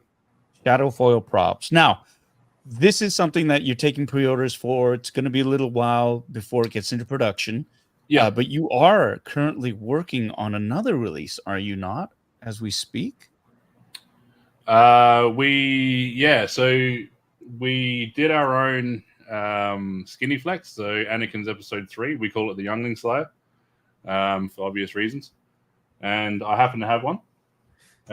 So we can show this. They are starting to ship now. So we match this super accurately to... There's multiple versions of this as well. So this is one of those things with, when you go down the rabbit holes of props, there's multiple versions of this, and they're very subtly different, just with like bunny ears, button material.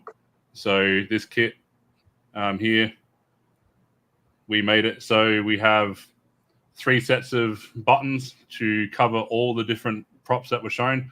Prop Store did an auction of a couple of these, and also Master Replicas did one back in the day. Don't mind the scratches either. This is my working one because we're still finalizing the chassis for it for install, and it is installed. So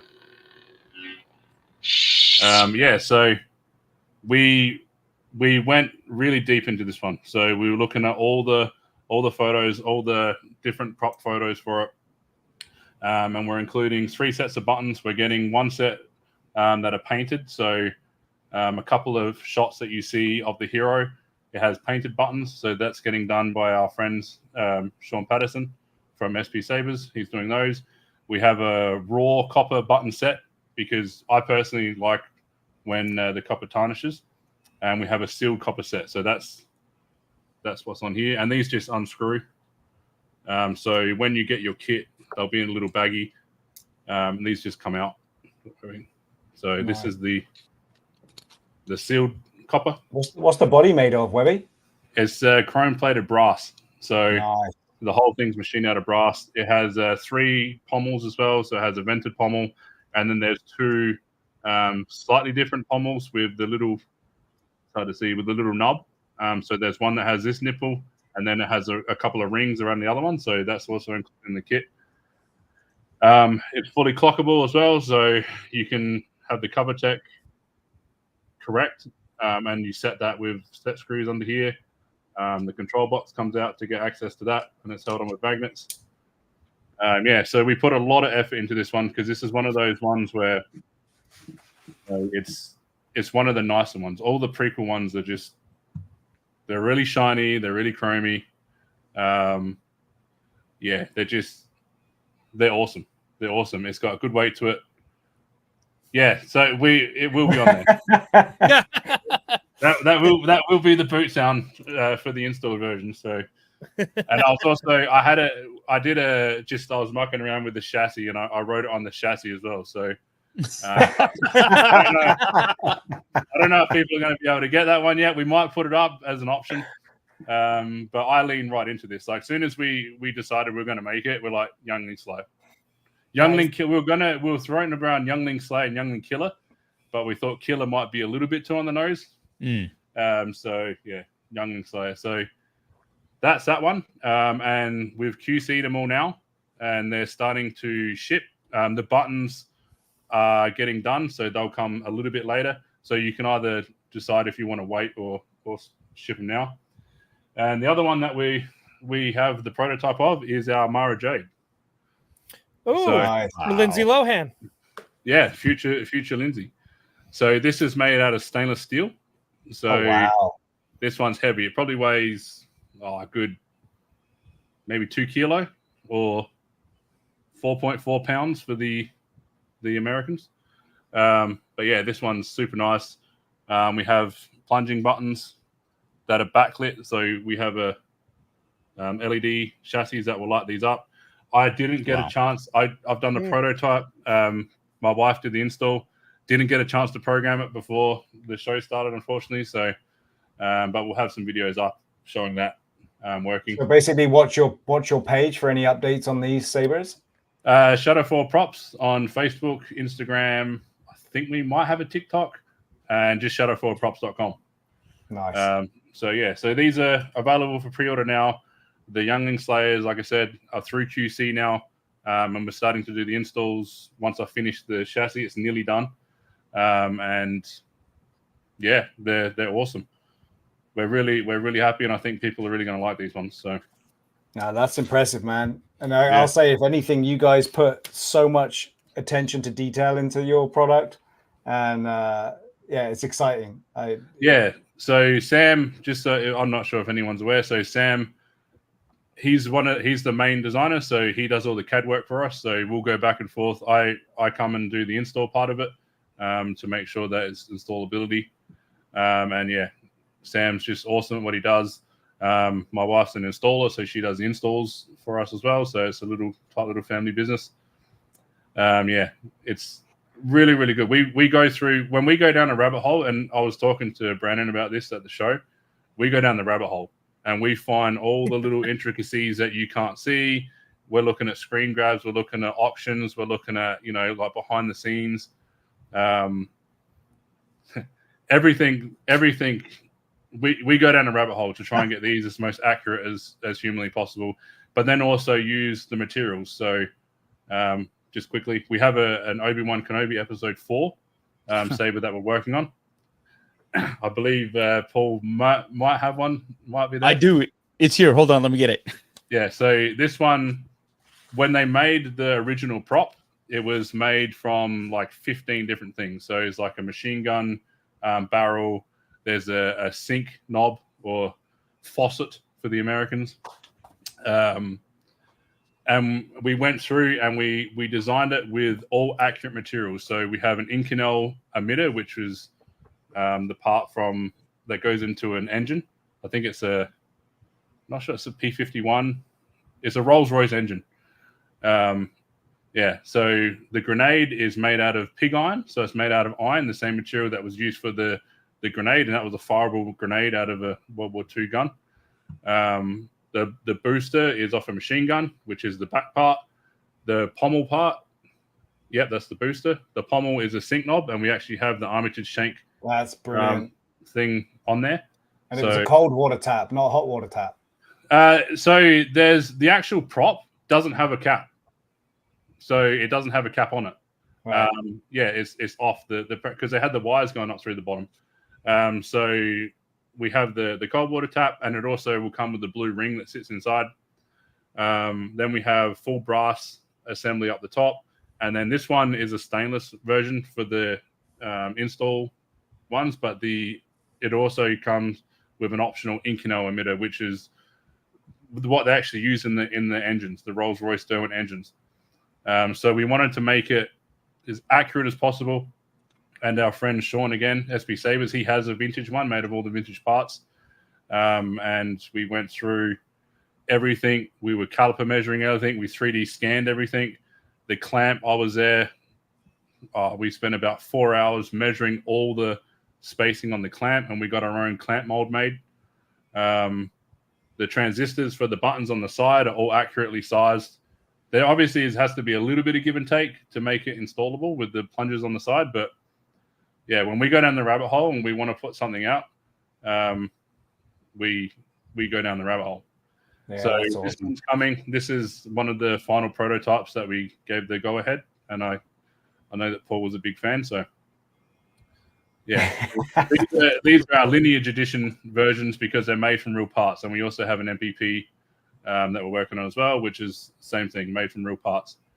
So yeah, they're available, and they're gonna be sweet. Yeah, they're gonna be really good. So we're super excited, and we hope that you guys enjoy it. So yeah, we're excited. Awesome. I love that kind of stuff, like all the details and that's what makes it down. Man. Yeah, that's what makes it. The details. And it's important for us to, like, anyone can make a saber. Do you know what I mean? Like, and there's so many Chinese factories out there now that they're pushing them out. So what's our point of difference? Well, we'll use real materials. You know, we make it accurate but installable for everyone that wants to look at. So yeah, that's how we approach everything. Yeah, we're really excited. Like, we're super excited about it, and appreciate being able to show you guys, and you know, with the Acolyte, let you guys know first. So yeah, that's amazing. Yeah, we're super excited. So yeah, thank you. I appreciate that. Yeah, so they're coming. It shouldn't be too long. The Acolyte's going to be a while, I will say. We'll start the pre-order in a couple of weeks, so that's probably around Christmas. But yeah, these are shipping now. The Maras, this is the prototype, so there's only a couple things that need to be changed on this to get them a little bit more accurate. And then they'll be going, and the Obi ones should be here within the next month, I would say, hopefully. Man. So yeah, lots of stuff coming. So lots down the pipeline. Yeah. Stay tuned. Yeah. Keep watching. And also, again, thanks for our amazing gifts. And I will be, as soon as I get to it, I will be doing a demo and showing off what you guys did for me, because it absolutely blew me away. And as I will set myself up for, I can't stop playing with it. I cannot stop playing with it. It's so good. And I appreciate the effort you put into it. And I'm not going to, we'll definitely be doing more on what you guys have done for sure. Yeah, we appreciate it. Like, you know, you guys were awesome, and we wanted to give back, you know. So we appreciate everything that you guys do, and if we can help and bring cheer, we will. You absolutely do. Yep. Yeah. Absolutely. Yeah. Cheers to that to finish off Here you my go. first whiskey. Yay. Cheers, everybody. Yeah, Touch cheers. curbs. I have nothing. I'll pretend. I'll get back to work. Jesus. Oh, yeah. Cheers. No, that's awesome. All right. Thanks so much, Webby. I mean, and again, anybody, I've become addicted to collecting lightsabers. And I had, in fact, unwittingly purchased a number of Shadowfoil Props lightsabers through another company called Corban Sabers. And they were great, but it was more of a middleman sort of company, a one-stop shop type place. But after meeting the fabulous people, at Shadowfoil Props and breaking bread with them and having a great night out in Phoenix, it really is. I cannot recommend them highly enough. They're not only fantastic products, but they're fantastic people. So if you want to help out a smaller company grow and you want a fantastic product, again, give Shadowfoil Props a check out. They just look at the stuff that they do. It's amazing. And you won't be disappointed. And it's worth the wait. Absolutely worth the wait. So no, we appreciate it. And we appreciate everyone that, even if you can't afford it or whatever, just the fact that you want to check it out, and it's awesome. It's just awesome. Yeah. And just so people know too, like the website, you can order do it yourself. There's do it yourself kits that you can get as well. And then, or you can get them already like installed. Yeah. So, we have the kits available. We print the chassis in-house. We have a nylon printer. So we print all the chassis in-house. My wife's the main installer. So if anyone buys anything installed from the store, it all gets installed locally. Nothing gets installed or comes from China. So everything's locally done. If we can make it in-house, we do. So we design all the PCBs that go in. Obviously, we can't make PCBs, so we have to go those to China. But everything that we can make in-house, we make. And we try and keep it in and support the local communities. And, it's one way to be able to keep quality control, because we do it all of ourselves. Yeah. So are you guys doing any more shows lately or anything where people can see this? Or no. So we did the Phoenix show. We were looking at maybe San Francisco at the end of the year. But to get up there and like logistically, especially with our booth, we have big panels and everything. So it'll probably be just local for now. But yeah, if you're around, if you're in the Phoenix area, you can shoot us an email. You can come down to the shop and you can have a look, and we can show you, how we do everything, how we make everything. So yeah, I appreciate it. The real cool thing is the customer support is superb. I mean, so those of you who know, when I was in Vancouver, I had this wild ass idea that I was going to build my own lightsaber. And in fact, I've got the hilt. I bought the PCB board. I bought the Profi sound chip, the speakers, everything except for the wires. I even got a soldering gun. And then I sat down there and I realized I had no idea what I was doing. I didn't know what went where. And after chatting with Dan over at Shadowfoils, like he was more than willing to say, hey, look, if you have any questions, we could do a side-by-side build on Zoom. We could just sort of chat. If you have any questions, let us know. Even if it's not one of ours, you can, we'll help you out. And that's what I love about Shadowfoil, is you are open to making this experience accessible for everybody out there. And that's the lovely part of it. So if you can't afford like a fully installed saber, but you can slowly start procuring the parts to get one, and in the end you want to build one yourself, the support will be there. And so that's the thing. It's the human element of it. And you guys do it right, because you really want to make this enjoyable for everybody. Yeah, we want to try and we don't want to have a wall for anyone to get into the hobby. So like you said, if you get an empty now, you can always install it later. You can get a speaker this week. You can get a soundboard this week. You can get the chassis this week. And when you get it all together, give it a crack. Because that's the thing that I always say to everybody when they're like nervous, give it a go. The worst thing you're going to do is like fry a board. We'll replace it under warranty. Do you know what I mean? So just give it a go. And Steve he's a testament to that. He got a hilt that, it was admittedly our fault. the PCB broke some wires off, and he was able to fix it. And it's Steve. So what does that mean? What does that mean? I actually have to give Steve some props. He's actually very good at fixing things. I know. Yeah. I'm just... I was going to do a demo of this sound board, but I just realized I'm busy that day, but I'll get around to it at some point. Yeah, I'm sure. Yeah. No, it's honestly that's no mark on. I mean, the quality of work is just exceptional. It really is. I mean, like you said, the fact you're using all the materials that you use to do it is just crazy. It's just blew me away, and that's why I can't put it down. And I'm going to stop. I appreciate it. No, we appreciate it. So I hope you guys enjoy it, and we just appreciate the support like immensely. It means more than us. Just the fact that we can come on and do it, and spending time with you guys down there. It was like, oh God, these guys are so good. Like, what can we do? They're collectors. Let's give them something. We needed to, because you guys are the, I don't know what to say. You guys are the best. Yeah. So, yeah. Well, thank you. I thank you again, because these are awesome. 100%. Yeah, these are so awesome. And Yoko, we'll sort you out as well. Yeah. Hey, I've had to mute myself because I don't know you like that, and people are just trying to egg me on with girth jokes I'm Australian, and I'm just I just said I'm Australian. Games I would disrupt, but I couldn't disrupt that. No, you can throw whatever you want. The girthier the better. Like, I mean, earlier I wanted to say, the one nice thing I would say about Yord is that I liked his lightsaber, but I knew that would be taken the wrong way. But, yeah, you need two hands for that one. Exactly. We haven't really been able to see it. I just know that it's quite girthy because he has to two-hand it. But it is very large, yeah. But it looks pretty. The yellow is pretty. It's definitely the one your ex to worry about. So. Yeah. I think that was his drink container. That wasn't his lightsaber. He hung his drink container off his belt. He needed a lanyard for that.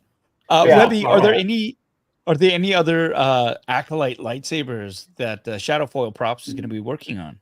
Perhaps. So not again. It's one of those things. Like, we went back and forth on it, and it's just for the lightsaber community. It's such a polarizing show. Do you know what I mean? And it's not haters being haters either. Like, we still have our haters, but it's a slightly different community, and it's just they're so big, they're so overscaled, they're so girthy. They're not in line with anything that we've seen before. Do you know what I mean? And with that comes a lot of dislike.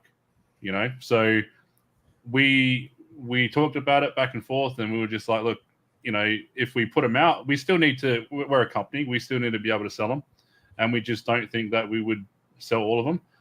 If the demand comes, definitely we'll look at it. But this one was the coolest one. So This is the one where we haven't seen it before. We've seen double legend sabers. We've never seen a detachable saber before, and that was just like, that's the one. That's the one. Yeah, it's we super need, cool. We need to figure it out. So I think there's just. Because you're doing the Mara Jade lightsaber, yep. Shout out to Lindsay Lohan. Which means you're doing more EU stuff as well. And yes. Yep. I think that's pretty cool because I think that's an untapped market. Yeah. So are you guys doing the Star Killer? Did I see that you guys are doing the Star Killer one as well? We're not yet. We were looking at it, but one of our colleagues, I guess, he's doing a run, so we don't like to step on people's toes. If someone else is going to do a run, go and support them. Yeah. We not at this stage, but we have a few in the pipeline that we've been talking about. Obviously Acolyte was the one that we wanted to focus on. Everyone was excited about it, and then they just, right. Yeah, it's like a baby's arm holding an apple, So we definitely pick and choose which one we did, and this one's definitely the one that we go for. But watch this space. Yeah. But again, too, there's just a lot in the Clone Wars as well that you could do. There's Oh, mate. There's now so much, right? Like, which is great. Yeah. There's so much. And we hope that, these new movies, when they go thousands of years back, that's what I'm looking forward to. Is the ornate looking sabers, the one that have the scroll work and, all the stuff that you see in the expanded universe. When they go back to that, yeah, that's going to be awesome. So Webby, what's your take on my personal view of the girth? Is the fact that the technology back hundreds of years ago would not be as advanced as the technology we see in A New Hope when we first see it. So would the technology promote the fact you need a girthier carrier for your kyber crystal conversion into a lightsaber? So I think it's more, hey, we sell Disney park sabers that are the same size. It's going to be an easy transition into come and get the ones that they use on the show at our parks. Because it's only 100 years earlier. We're looking for a storyline explanation. But to me, though, it would be more for introducing the new one that they're trying to bring out, the self-erecting. Oh, I got to stop. But the one that ignites, is now. The one they did on the cruiser, the one that. Yeah. So that one's chunky, right? That one is. Well, that has to be to get the. Of course. Yeah. It needs to be big to make it work, right? Because it has to be fully out. So yeah. I don't know. I mean, I think that Disney they have a plan for it. I mean, it's 100 years before, so I can't see that much technology changing. Well, you say maybe they were all smaller. You say that, but look at the phone 100 years ago, right? Yeah. Right. The phone in the Galaxy a cell phone was a battery pack and a handheld device that you could put between the seats of your car. Yeah. And now look at it. 100 years ago, it was a box on the wall you cranked. Exactly. Yeah. Look, exactly. Who knows? I mean, it could be that. It could just be them trying to pave a way. And maybe that'll go back to when we go further back. Disney have a plan. So whether it's marketing or, it's to show the evolution in technology, who knows? We'll just have to wait and see. Maybe they might explain it. Maybe they might get into that later on in the show. I don't know. I think there's too much explaining going on in Star Wars right now, and I think we need to leave some stuff to our imagination. Exactly. I think that's where we all fall off, really, to be honest. I mean, otherwise, with the conversation next week is going to be, so how does a lightsaber actually work? We don't need to go that deep. We don't need to go that deep. No, I mean, it has a crystal and something happens and you get a thing that Webby, comes we out. don't need to go that deep. I think it's pretty shallow. You look at it, you rub it, it extends. It is. You flick it. Not 9 o'clock yet. You flick it. That's all you gotta do. Yeah, I don't know. I'm excited to see where it goes. I am. I'm excited to see if they explain it, and if they don't, they don't. Yeah. Yes, yes, Johnny. In Alberta, they still use those. Yeah. So yeah, sabers are one of those things. It's just it's an awesome thing. It's an awesome hobby. There's so many different makers out there as well, and not just like smaller shops like us, and try and get behind the people that put the effort in. So yeah. Nope. Yeah. That's awesome. That is super awesome. Hey, are you guys gonna? I'm also feeling bad that Micro Galaxy Squadron popped into the chat after we gave the Micro Galaxy. Oh, Squadron. I know. That's Cole. If he's still around, thank you so much for the heads up. Hey, you guys should open one. Yeah. Well, which one? Because you give me so much grief about my. Because I see a space. Well, you can't see it here, but I've been to your place. I know you have a nice shelf, just aching for the placement of some Micro Galaxy Squadrons. Right. And I think you should make that shelf happy and give it some squad. That's the intention, Ryan. Get your toys out. It's going to happen. Yeah. Well, so if you want to see one, which one would it be? Gosh, because you have all of them. Sabine's you haven't opened any. So Webby's got to leave right now. Yeah. That's it for me. Yeah. I'm trying to think because you've got everything. Yeah. What haven't you opened? It's everything, right? A lot. So, yeah, a lot. So just pick the one on the top of that pile that's right behind you. Yeah, but I got to think about what Paul's done already. You don't have to. Don't worry about what Paul's doing. Why don't we do the Fang Fighter? Why don't we do the latest and greatest? An exclusive unbox. Do it. Yeah. Okay. All right. Talk amongst yourselves. Okay. Paul, what are you opening? What am I opening? I have. What do you want me to open? Oh my God! Why can't you guys make decisions? No, Guys, I have it's up so to much me. stuff. No, like, does it have to be Micro Galaxy Squadron stuff? No, it can be whatever you want it to be. Okay. Well, This is your shit. Hold on a second. Open up Mace Windu. Oh yeah. Let me get him. Hold on. Ha! See, He did need help. he did. There you go. Man, okay. Well, finally, it's just us three. Let's give a memorial service to Yord. Yeah. No, we don't need to. Yeah. No, I think the best thing happened to him. You know, it was annoying.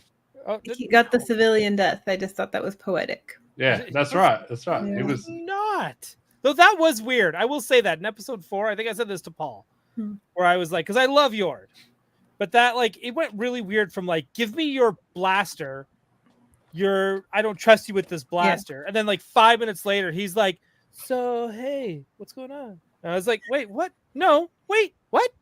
He kind of did that. And I was had really some real attitude that episode 4. Yeah. And then I chose to learn a more refined language. Yeah, he was It was, but he was flip-flopping. It was really weird how it was just edited together. Yeah. Where I was like, why is he acting this way 1 minute? And then he's like, all cool, buddy. You're like a sister to me. Well, I feel like he was weird. at war in his own head because it seemed like he had a crush on Osha, but he's not allowed to, Oh, he totally does. He's overcompensating, Yord was down, man. Yeah. Yeah. All sorts of overcompensating, I think. Yeah.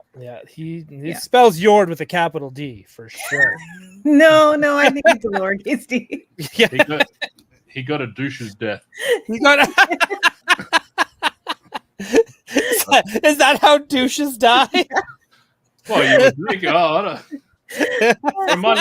From my limited experience, yeah, I'd say so. Yeah, that's totally fair. Yeah. That is totally fair. Joe, we're talking about how amazing Yord is. That's what we're talking about. Showrunner. Definitely Yeah. a I'm going to open these.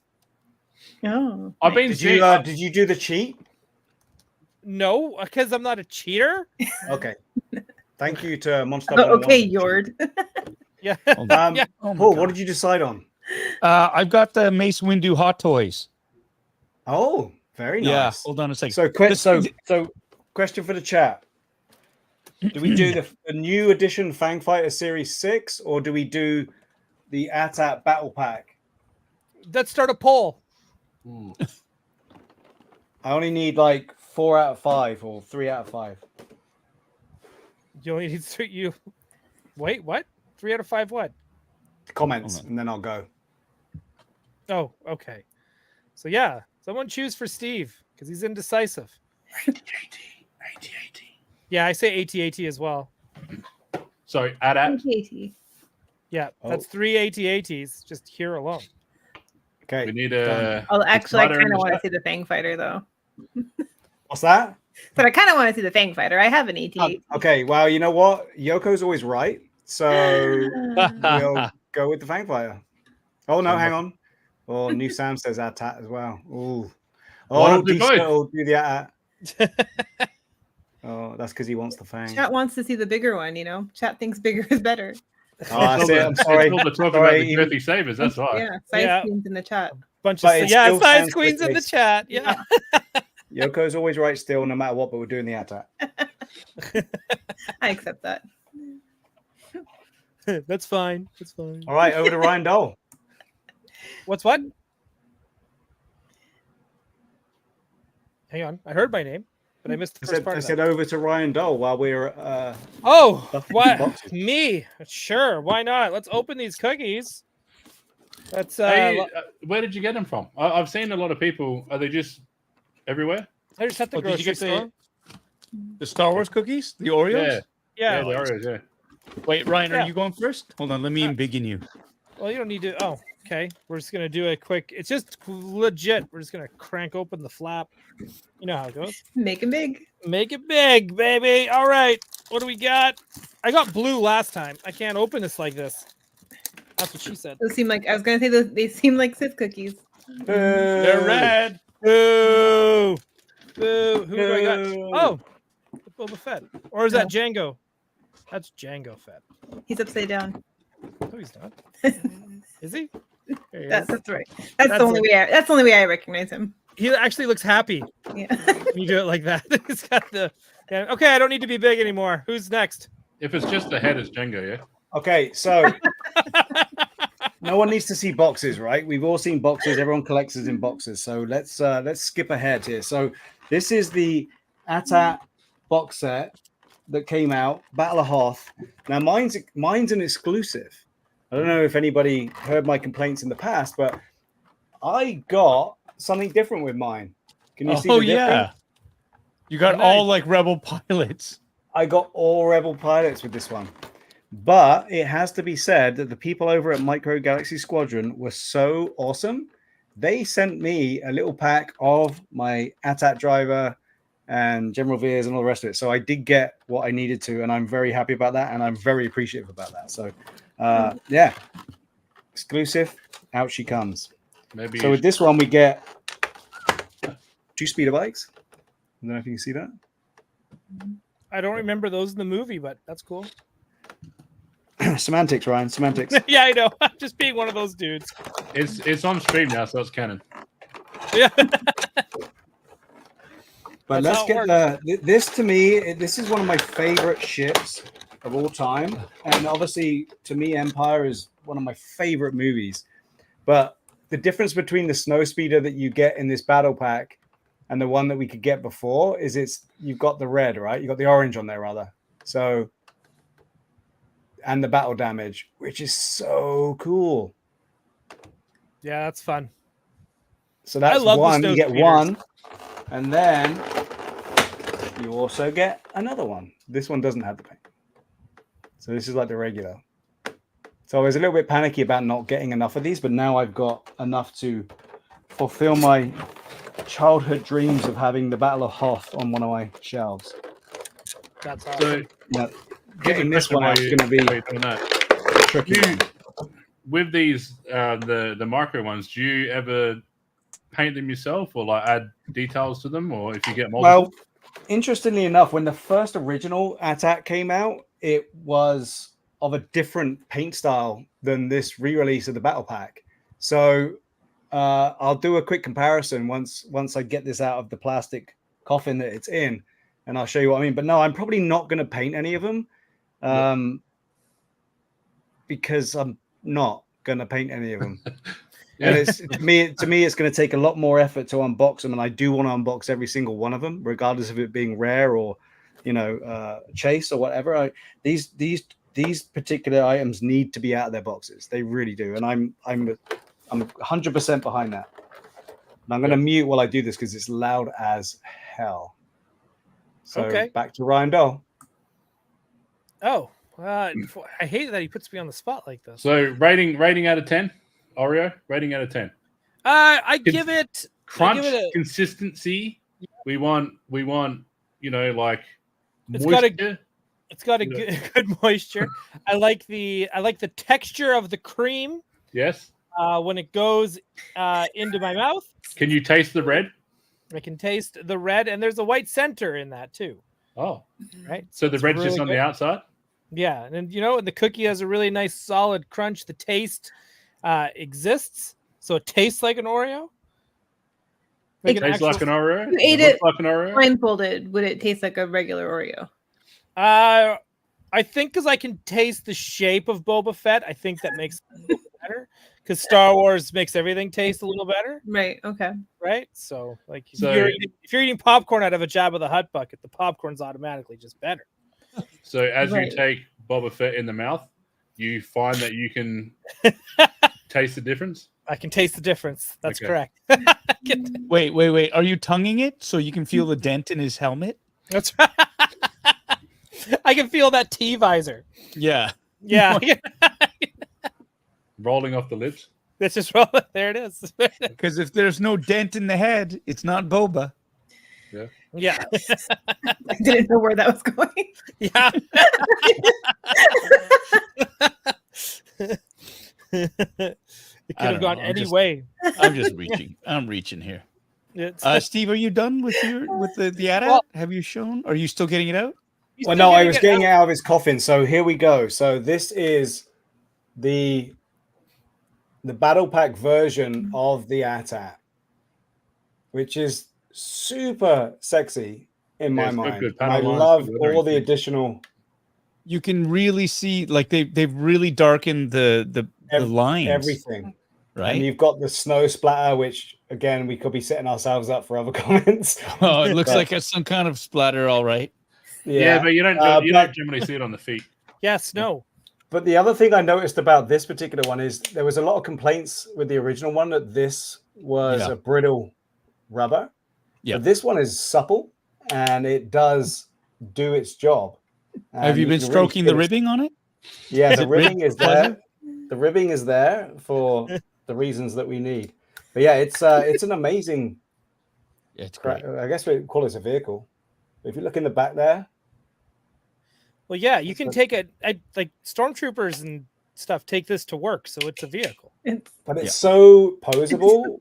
definitely. Press the buttons. You've got to press the button. Or I don't know if the batteries are in it, are they? Oh, It might have a little thing you can pull out. A little plastic Excuse me? bit. It depends how good your pull-out game is, but you should have like a little sleeve. You know, that panel just behind noticed the I know what you're talking about. just behind the head. Stroke behind the head. Just blow on it a little bit, and you'll feel a little knobbly thing. So Just be it gentle. does actually Press come it. apart, and you can. I don't know if you guys have seen this one, but there's a ton of room inside. A ton of room inside Yeah, it's a Yeah, party for the bus. speeder bikes. for everything, and but I can't see a tab, and I'm wondering You if can fit a lot of junk in that trunk. Right there. You almost had it. So close, Steve. there. There. Those is not. No. There's another one. Keep going. No, there's nothing. There's nothing working. No batteries. Did it come with instructions? Because I know. Paul said. Yes. Paul said never to read instructions. I never ever said that. You scurrilous liar. He said never bother with the instructions if it's not That gray panel on the self-explanatory, it's not side. I'm pointing at like I'm trying to reach to the screen like an idiot. worth- Turn This it one? around. There's it. Yes, that button right there. There. What to press? Yeah. No. Yeah, that's it. Oh yeah, press it. Nothing. You got to put batteries in. You got to put batteries in it. Your toy doesn't Yeah, have but- batteries. That's the saddest thing. But look at the difference between the original Oh, open that. It looks naked. and this one. It's such a difference. One of are them you going to popped. display these? Are you going to display it with the? You're going to have like a little Luke hanging and. I'm gonna reenact the fall the one that's not painted as well is gonna be the fallen one. So again, you can position this and stage it any way you need that's to. cool. Hello, Down with Ryan clicky Dole. sound. The clicky What? sound is very satisfying. Yes. It is right. Yeah. Yeah, it's super posable. It's an amazing many. vehicle. So yeah, I wish the noises were there and the lights were there, but this thing lights up and makes noises and does all the rest of it. But it's If you obviously have not gonna do batteries. that for us. It's obviously not going to do that for us today. Yeah, so that's there. You go. Ryan, how did that feel? Awesome. I like that. And then Paul, just to reconfirm, on the back of the snow speeder, Yeah. this is where you can move your flaps. So- Yes. Yeah. Thank you. That's something I didn't know. I didn't know. Steve had to show me. He had to show me that. There's no instructions with these things? We don't read instructions, Ryan. How many times do I have to tell you? I know Paul loves instructions. So yeah, I'm one stage further to my diorama. Oh, I thought he was going to say something else. No. Get out the gutter. Rama. One step closer to Okay. That's awesome. Diagram? Awesome. Thank you for opening that. You did well. It looks good. Yeah. I've got here. Let's switch this. Does this work? There you go. Oh, look at this. There you go. Ooh. You asked for it. You got it. Mace Windu. Right here. Look at how pissed off Sam Jackson looks. Look at this guy. Oh, simple lips. So this came. I got a bunch of hot toys delivered all at once. It was interesting because a number of these had been pre-ordered years, but hot toys, pre-sale, and generally speaking, it's about a year lead time. Yeah. And so I got Mace Windu, the Scout Trooper Commander from the video games, and the 501st Clone Trooper from Obi-Wan Kenobi. And they're all ordered at different times of the year last year, and they all showed up on the same day. And the funny thing is, I have 3 more showing up in the next few days as well. So Hot Toys is really just sort of cranking it out. Now they're what's that? Who's the 3 that are coming? Oh my God. Let me see. Just gotta check my Hera? Is it Hera? No. That's a while away. Again, these are ones that were ordered like last year. Did you order Kit Fisto? Yes, I did. Yeah. Got to. Dude. Can you make him shirtless? I don't know. Like that Kit Fisto. But somehow they're saving that for Tava, Ryan. Well, Carson Tava's next, right? Because we gotten shirtless Yord and shirtless Anakin. Yeah. Right? Everyone's getting shirtless here. That will be in between 2 Death Stars. It'll be in between 2 Death Stars. That's right. So what's coming up next is the Shadow Trooper with the Death Star environment. That's the TK that's all black. The Commander Cody, the Chrome version. And the Stormtrooper with the Death Star environment. Those are the other 3 that are showing up.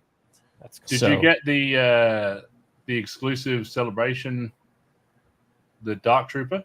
The chrome black Dark Trooper? Death Trooper, sorry. The Death Trooper, yes, I already got the chrome black one. Yeah. Yes, yeah, that one, the one where everybody said you should use gloves for that when you unbox. So I did get that. But anyway, yeah. So here we go. It's got a slip sleeve on it.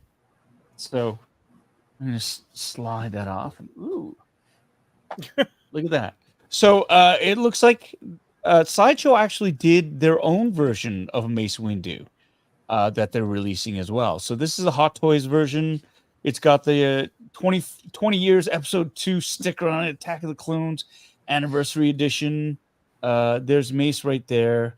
And with his purple lightsaber, Attack of the Clones, Star Wars. It flips up this way though, instead of the other way, and it's a magnetic sort of enclosure. And I do love the packaging on these Attack of the Clone. It's great, right? Anniversary ones. It makes it really hard to throw the boxes out. Not that I actually ever do. Here's the back of it. Like, he just looks fucking mad in all of it, right? It's the. I'd be too if you had like a freaking Jedi Knight chosen one who kept being a little shit. He knows the secret. He is always he knows mad. the secret of the Acolyte. It's the whole. I'm gonna tell you something you need to know. It's the best too. Like, man, remember in Clone Wars season 7 when he this is Jedi Matters only, civilian, and he's like talking to Ahsoka, and I was like, yo, dude, you're smart. I'm not a Mace Windu fan either. Oh my god. Well, he died too. So well, he died too. There you go. Yeah. Not a douche's death though. Not a douche's death. Okay. So here we go. We got the standard accessories tray, purple lightsaber. And I think I read somewhere that Shadowfoil, you guys don't have a Mace Windu yet. No. No, not yet. I do have a. Oh yeah, I have one here. As he digs through, I'm gonna open this up. Oh, whose things to hologram notice, is that? That Yoda? right? It's Master Yoda, and this is really neat. I don't know. I'm not sure what this is, but it's a black sort of box. Oh my god! And it says, "Come on, Hot Toys." What? What is It that? says Hot Toys on this, and it's like a little. It's like got an on-off. Oh fuck! Are there batteries in this? Power? Is that the power for the saber? Oh, that's your saber. Oh, it Saber is. box. Yeah. It Is is. there a USB port for it, or have you got to do some wiring? No, there is a USB. It looks like a There you USB-C right there for it. So yeah, and Any yeah, magnets? because there you got the that's the connector for it. Are there magnets? Not that I see of yet. So I think I'm safe for now. But Oh, this is cool. look at these two tiny little fucking people. What the fuck? What the actual fuck am I supposed to do with that? I'm Well, gonna what is lose it? those so fast. Oh, this! Fuck I me. thought this was supposed to be a quick unboxing. I know, right? Well, it's not. Well- Somebody wants Hot Toys. You can't just fucking open it up and go, "Ooh, it's it." Gauntlet. So, gauntlets right here. That so you can have the Clone Wars version of Mace Windu, BMF Mace Windu. God, I wish they would do more Clone Wars figures, like in Hot Toys, right? Like, where's my Asajj Ventress Hot Toy? Mm. Where's she my at? burrito? Where's my burrito? Where's my burrito? Okay. Well, okay. Here we go. Because why break with tradition? Instructions, right? There it You is. get the Don't read those things. I like instructions because they tell us what to do. Oh, this is a thick boy too. This is a thick one. That's a right booklet. It's not. See, this is why Paul would make a great Jedi, because he likes to be told what to do. Hey Ryan, shut your cable. Look, it's your girlfriend. Yay, Padme! Look at that. You know what See? I'd rather be Padme, doing? Giving a Padme. Anakin, right? Jesus, Obi-Wan, Jesus, and Obi-Wan. this Mace Windu. You know what? That's what Mhm. Christmas is all about, right there in that one There you picture. go. See? Now I know how to put on his robe because it's there. How the tabards go. How Very to cool. line. How to wire him up for sound. And look, there's your black box with your plugs and everything. And there you go. See, it shows you what you're supposed to do. Look at Hey, those did you tiny get little Django? screws. I did get Django. You're gonna make him fight in the cabinet? Yeah, it'd be so easy because I could just pop his head off and just You should make have him little fight. Boba pick up the pieces. Let them fight. Do you have what's his face? Palpatine's granddad? Or not Palpatine's- It's Ray's Ooh, granddad. Be Ray's Oh, granddad. Right? Palpatine? Palpatine? I am on the fence. That's the only one not the only one, but that's one of the figures I was like, nah, do I want him? I kind of do as well, because then I'm hoping they make that season's Darth Maul and Savage Opress. Because right. if you want to talk about another good lightsaber battle, Maul and his brother versus Palpatine in the Clone Wars, also Right. very awesome, also very brutal. Savage Opress gets a pretty brutal Yes. death in that one too. He gets ended. Yeah, I'm pretty sure Yoko hates Savage Opress because He does. dead? So, no. No. Somebody I don't does. think I Oh, hate him. Yoko hates him. yeah, Yoko hates hated him. the fuck out of that guy. Holy shit, Yoko. Why would you kill him? Oh my God. Yeah, she hated Echo. Look what happened. Yeah. I did not Wow. hate Echo. How could you hate Echo? But also you meant Tech. So I Mace haven't Windu seen with season the 3 yet, but, Hated yeah. Echo though too. serial killer bag over his head. Oh my god, look at that. Look at that. He's already He wearing looks a this bit- cloak. he looks a You're bit more not a pleasant now. master yet, young Jedi. There you go. Yeah, you tell him. Right. Oh my god. So do you think Hot Toys or Sideshow for their sculpts? Hot Toys has been killing it as of late. Like the new releases for Ahsoka, like that Harrison Dula, the Sabine. Yeah, I bet. Yeah, you like Hera. Yeah. You fuckers. Jesus fuck, you're gonna get me fired. They are so No. I so hope she's at LA Comic-Con. Oh my Lord. Ewan McGregor's gonna punch me in a something I didn't say. Oh, but think of I think Ryan was gonna be first. No, he's gonna give me a high five. That's my prediction. I'm gonna tell Ewan McGregor my fan theory. My theory, yeah, and he's gonna give me a high five. Oh, does his hand come off? Yes, both of them. Both of them will come up because they have interchangeable. Ooh, look at this. Veiny hands. Lots of veins in those hands.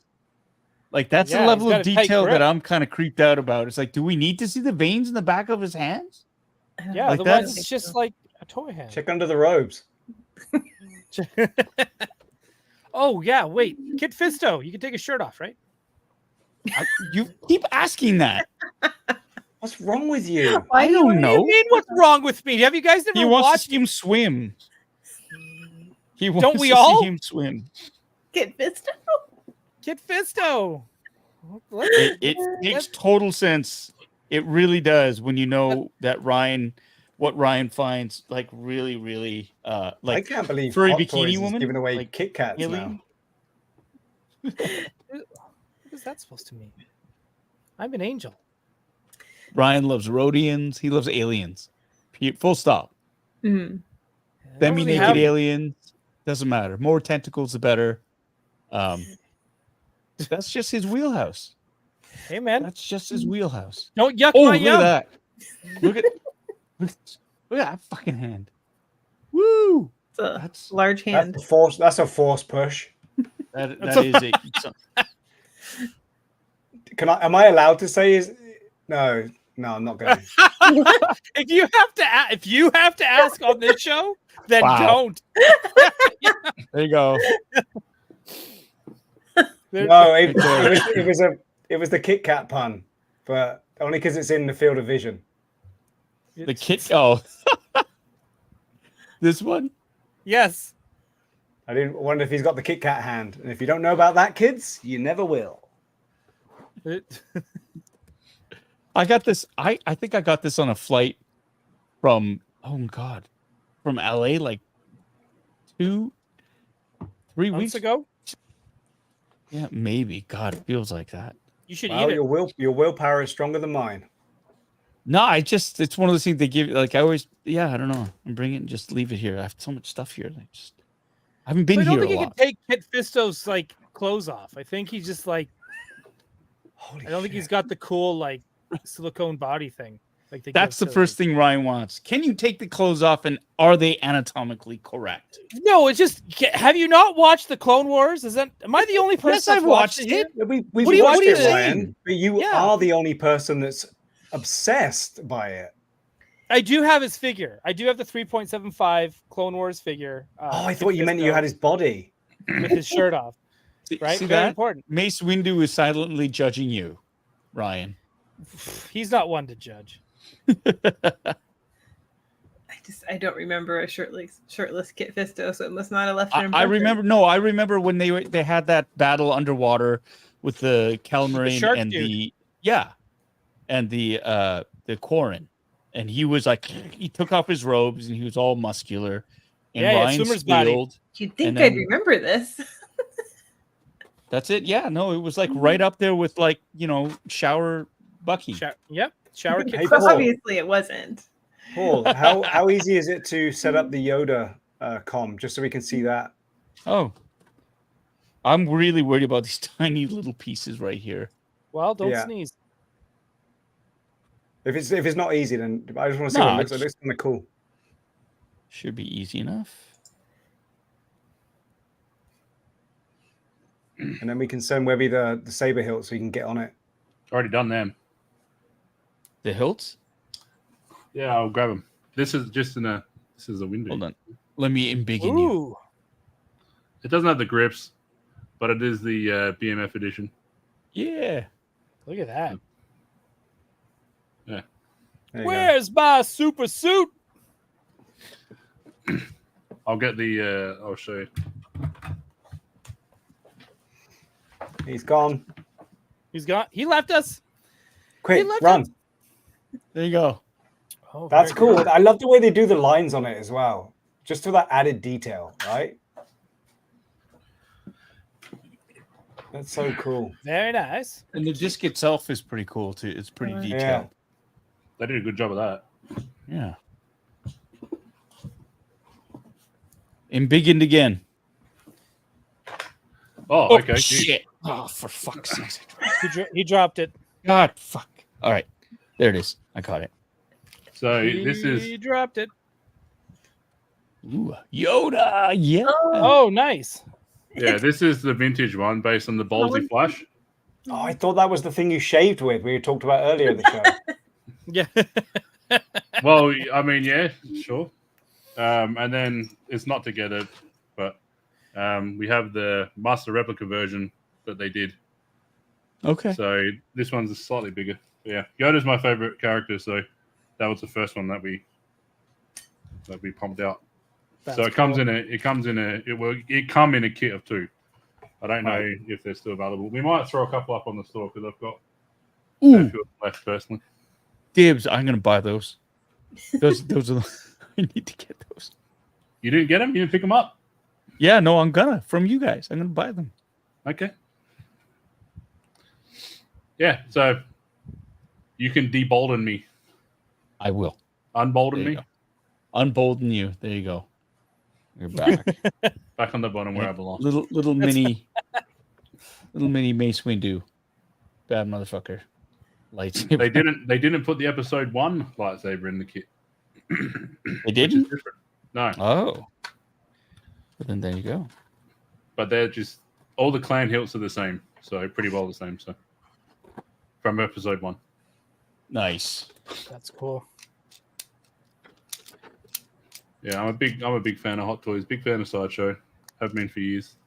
So the one thing, Sideshow with the big stuff, like with the Hot Toys, they have all the little bits, and you lose them. So I try to go like Sideshow for the big stuff because it's just like the polystone stuff. You know, there's a head and a hand or whatever you got to magnetize on, and that's it. You don't have to worry about any little bits. But Hot Toys, yeah, like you said, they have been killing it. They've been coming out with really good sculpts. So they're awesome. You get a lot of bang for your buck with a Hot Toy. Yeah. Oh, 100%. Yeah, 100%. Absolutely. And no one throws the boxes out, so you can keep all the little bits in the box, right? Yep. And just pull out the bits you need when you want. So Bits and box. Yeah. The boxes take up a that's lot sweet. of room, though. They do. it's a sweet mace. Boxes do take up a lot of room. A lot. And especially with the shipping. I still have the shipping box for that AT-AT as well. I Right? can't imagine how big that box is going to be for the N1 Starfighter. Whoever ordered that. Oh, from Hot Toys? Yeah. Sorry. Yeah, that version of 1/6 scale N1. Yeah. If they ever do release it. Anakin's Starfighter has been on the coming soon for like 10 years. Yeah, I don't think. You know what? It's like the Blitzway Ecto 1, right? 1/6 scale Ecto 1.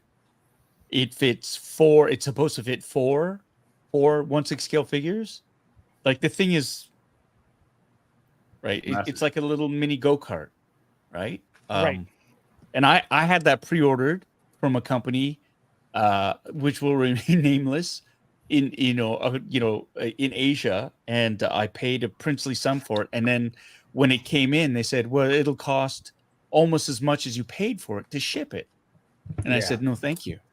Right? Like I'm not going to spend another $2,500 to ship it to me.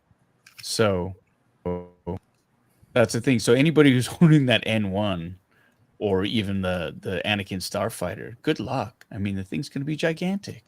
It's going to be massive. Did you pick up the Batmobile? No. No. Not Batman fans? Not.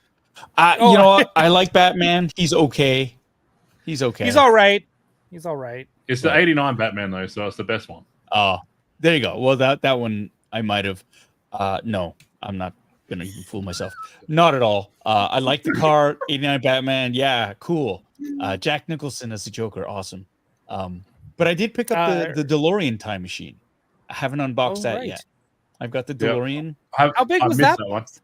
It's really big. Right. It's huge. So I can only imagine if they did the N1, how big that would be. Yeah, it'll be twice that size. Right? Same. So It wasn't a super huge ship though, so it might be scaled slightly. It's going to be huge. It's going to be big. It's going to be big. It's going to be pretty big. That's the one you hang from the roof to make space. God, you have to hang it in the garage, Yeah. right? They can't produce Anakin Starfighter because they don't have a master. Huh? Get it? Get it? Ba-da-boom. Yeah, There you I go. got it. Get it? I got it. He has a master. It's Obi-Wan Kenobi. I'm sorry, I'm just reading the comments here. Are you going to replace Mace Windu's purple lightsaber with a brighter third-party light-up one? I haven't seen how bright this is. Yeah. It's difficult for me because the way I display them, I don't know how I'm gonna be able to run power through that. Right now, the detolfs. I mean, I'm still waiting for those module cases to show up. Near as I can figure, I got another at least month and a half before they arrive in California on a shipping container. Then at least another couple of weeks till they get here. So I'm loath to put anything up in these detolfs right now because they're gonna go. And I'm gonna have to build up, all the module case stuff and then figure out where everything goes in there.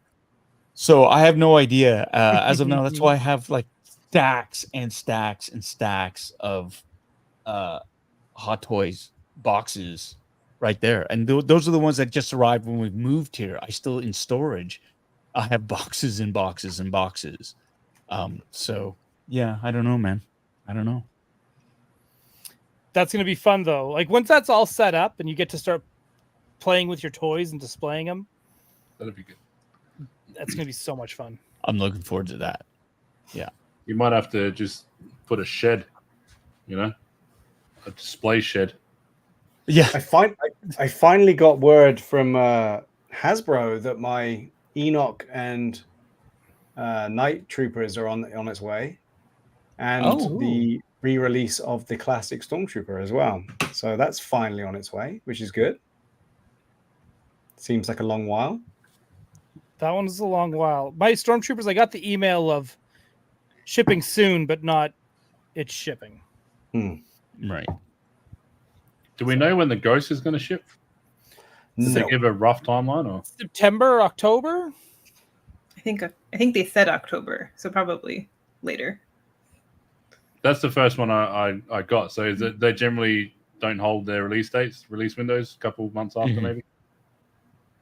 But that's right. Usually they're pretty close though to yeah. They're shipping so far. So I mean, we'll see. Yeah. We'll Clear see. the shelves out for that cantina as well. Everybody, if you haven't got it yet, get on there and get it so we can get more figures. Steve, did you pre-order that? No. Did you back? You still haven't backed it yet, right? No, I'm waiting now because it seems to be the cool thing to do. I am going to get it. We had this discussion, right? I am going to get it. So are you? It's just a must. it doesn't matter. It's we're all getting charged the same day. I know. Yeah. I know, but it would be fun to see it just suddenly go. As of now, there's 9 days, 26 minutes left. They have 6,334 backers. The target is 8,000. Yeah, and they have yet to hit that, and then they still have to hit the like the tiers, right? The unlockables. Yeah. Beyond that, because right now all you're gonna get are a bunch of plates, and I mean, Ryan, no, you love that. You get the sisters. You get the sisters. You get the sisters. Plates, the sisters. And to me, it's worth it just for the sisters. I don't need the other ones because I've already got them. Hey, did I tell you about my conspiracy about the sisters? Has it got anything to do with Carson Taver? No. Everyone, if you can mark, this is safe for work.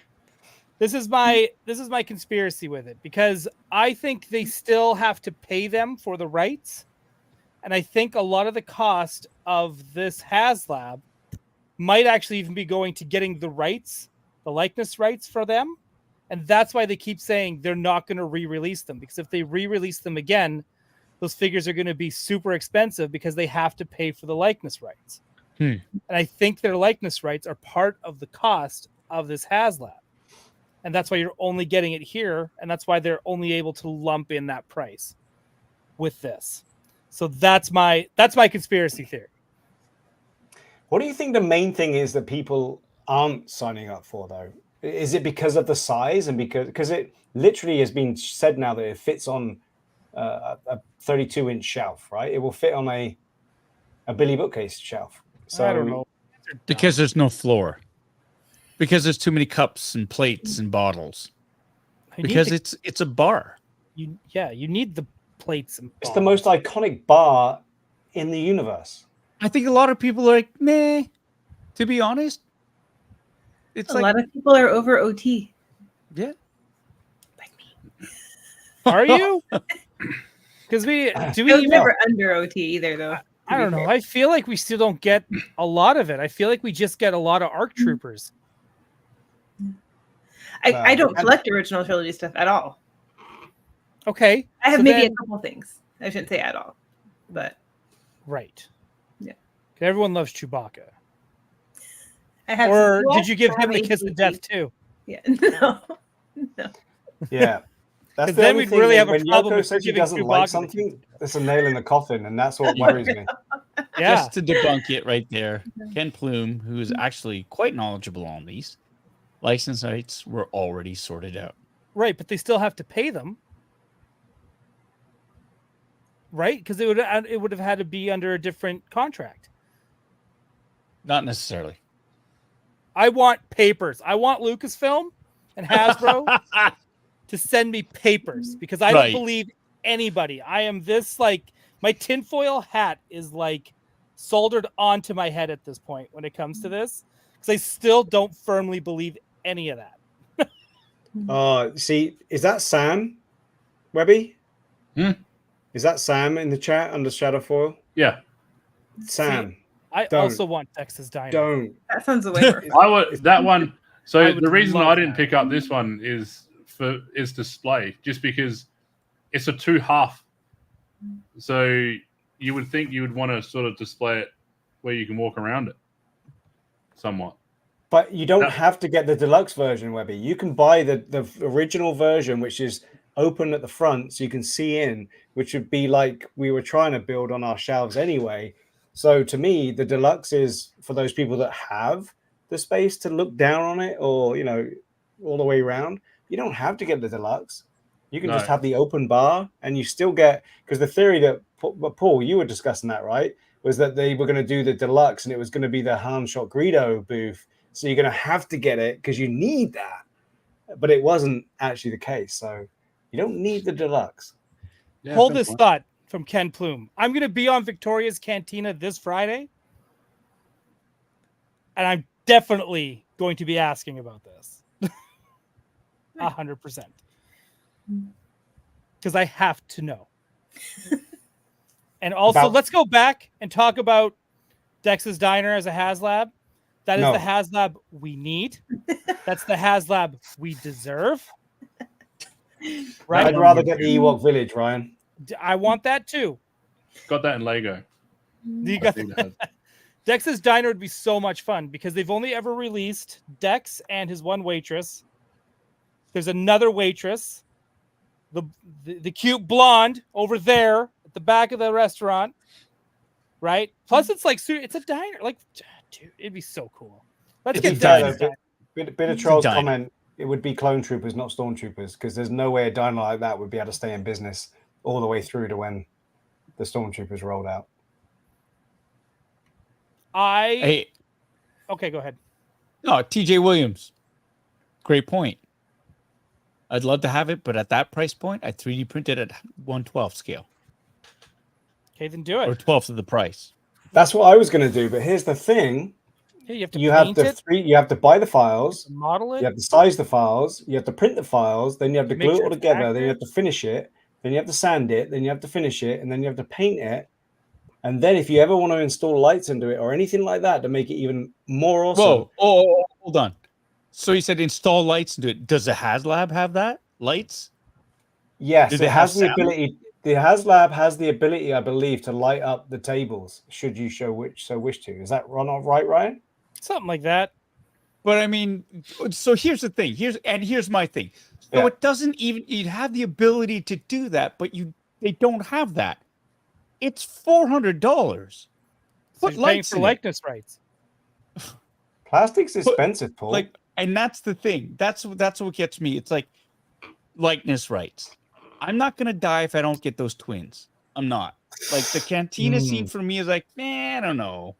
I will admit there's a bit of FOMO that's happening because if that's the only way you can get these figures, and that's the only time they're gonna be available, there's like, ooh, the collector in me is like, oh, okay. But at the same point, if you're just buying them, same with the Ghost. If you're just buying them to get the card backs for the mural, figures, is it worth $500? I don't know. I like the Ghost is awesome. Yeah, and that's the thing. The Ghost is awesome. The Cantina, it's a bar, man. It's a skanky, divey bar. I love it. It doesn't do it, and you don't even get a floor, right?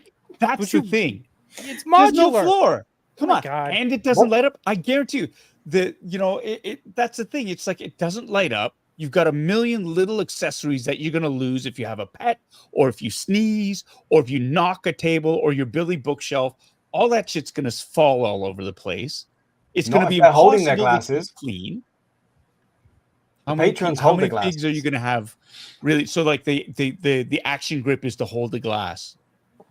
Yes. Yeah. Okay. Apart from and the thing, what they should have done though to make sure that everybody wanted this was to set B. Arthur up as one of the additional figures, so that we could enjoy the rendition of the holiday special with B. Arthur behind the bar. That would have been fun. I would have liked a blue snaggletooth. I think that would have been fun to have in there, like a TVC blue snaggletooth. But you're right, B. Arthur, definitely one of them. And I would want the deleted scene Han's girlfriend as the other one. Of course you would. Right. After Dark. Of course I would. Have them make out in the booth. I want romance in my action figure display. Yeah. Romance in Star Wars. Oh my God. Here we go. Thank you, Dan.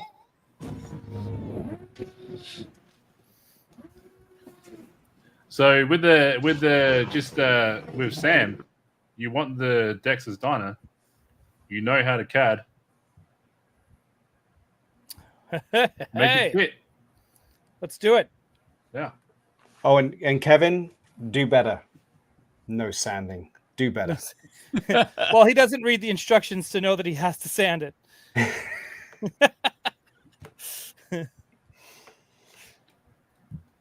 Yeah. So, Paul, you're only going to get one, or are you going to get two? I'm not ordering it at all. I'm taking a big pass on that. Okay. Because that's. I'm sorry. It doesn't. I looked at it. You don't have to be sorry for like what. You don't have to be sorry for that. Like that's something. This is something I've been wanting for a long time. So I'm stoked. If I get it, I'm happy for you. I'm super happy for you because I know everyone should be happy for me. I think I should look outside. There should be a parade outside. There isn't. For people that are happy for me. Makes me mad. But I'm also not going to get it. So I'm with you. Oh, no, it's okay. I'm pretty certain that Steve will forget and I'll be the only one getting it. So it doesn't matter. Like again, if it funds, it funds. If it doesn't, it doesn't. Because I still like I know people hate it. The whole reason why people wanted this one in the first place is because they hated the Power of the Force 2 cardboard bar.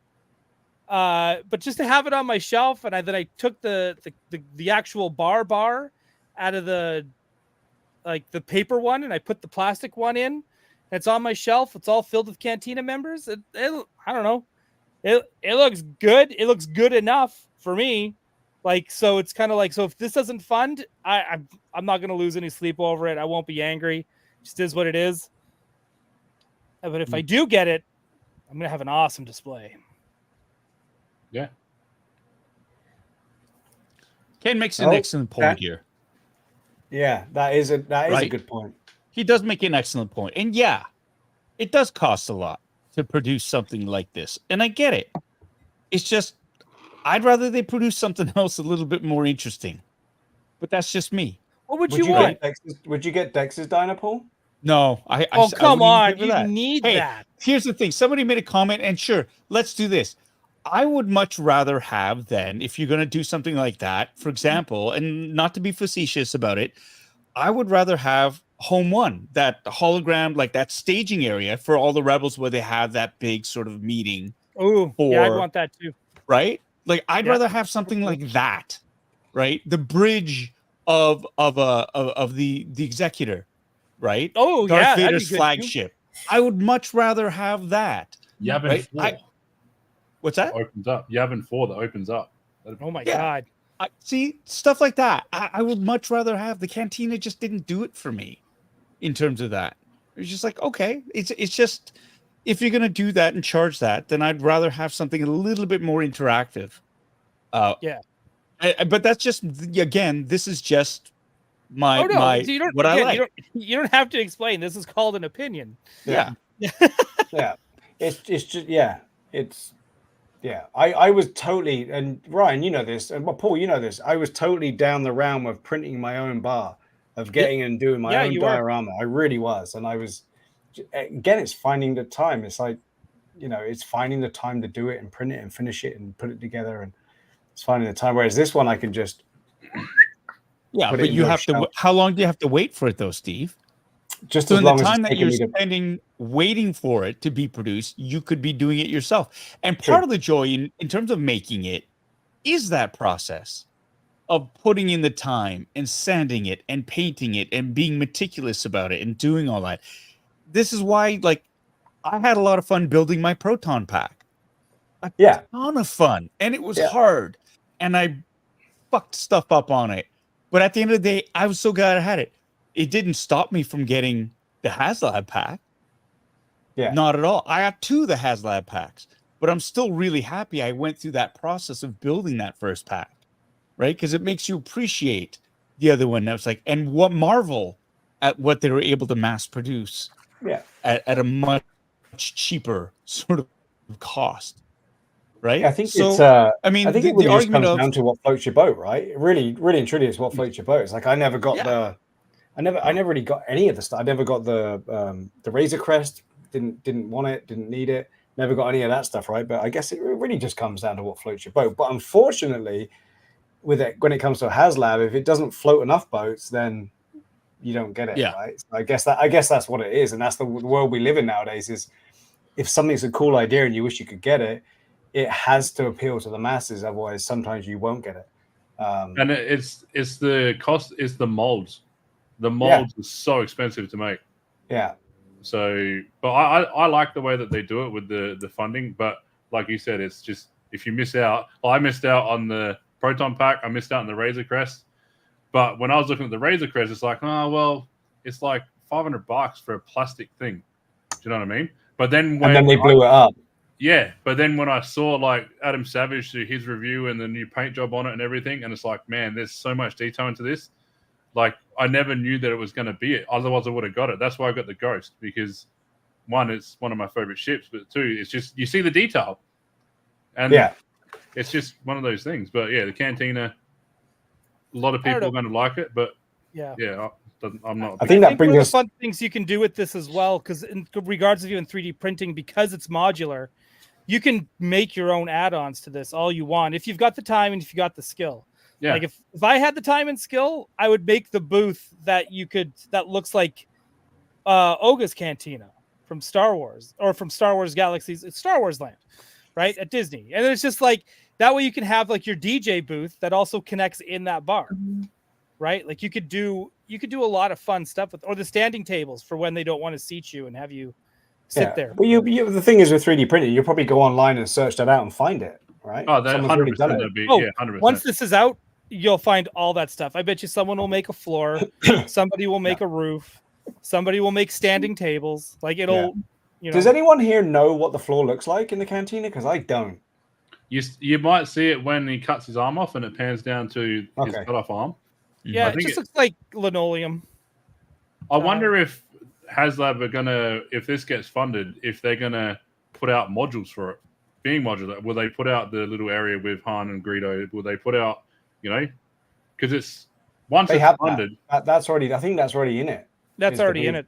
Yeah, the booth where the cantina bar perform and all that stuff's already in it, right? So, okay. Yeah. Yeah, it's not just the bar; it's the whole freaking cantina, which is kind of cool. But yeah, I mean, it's. I haven't pulled the trigger on it yet, and after this show, I'm probably not gonna be able to because there's too many against for the wife to listen to on this live. So. No, I think I might pick it up. So I might grab it. And that's why I like you. I might grab it. It would be cool if you could light it up though. That would be sick. I believe you can, but Ryan's the expert. So yeah, they did a video on it, Hasbro. So, but out of the box, or you have to add it. Oh, you have to add it, but they have some things there where you just put one light in the thing, and the whole thing just lights up. Maybe they'll put it as electronics kit upgrade or something for it. Yeah, how about that? Someone will. Third party would have it play music, touch of a button. Yeah. Right. Yeah. Do all of that. Yeah, absolutely. Hey Ryan, did you see that Dan has now surprised you? Yeah. Here we go. Got some Ventress hilts coming my way. Woo! Surprise. They're really good too. Oh man. Been waiting to read this for the last 10 minutes. Well, we were discussing and it was very intense, Paul. It was, I know. Plastic cups and spoons.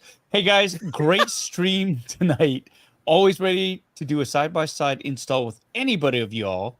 Dole, got some Ventress hilts coming your way this week. Very cool. Thank you so much. For your pleasure. You That's very are exciting. You are a king amongst gentlemen. Thank you so much for that. Yeah. Top-notch human being right there. Mm-hmm. You'll definitely like those two. They're really good.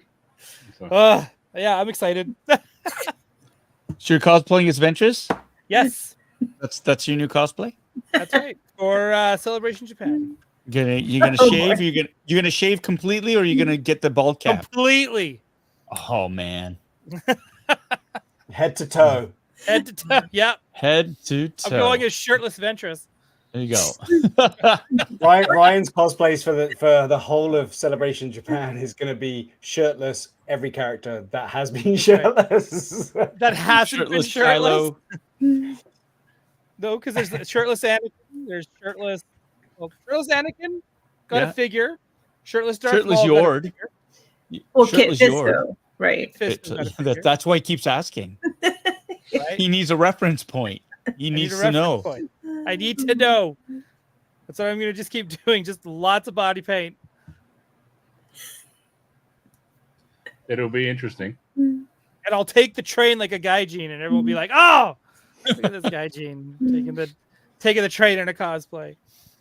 Only if you speak really loudly into your phone while eating food. While eating food, yeah. And laying across the seats. Yes. With no shoes. With no shoes.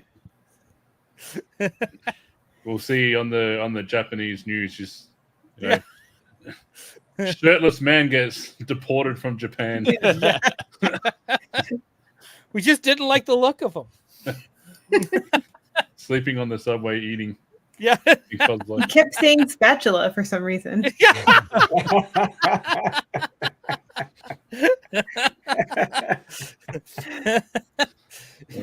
We had to find men to arrest him.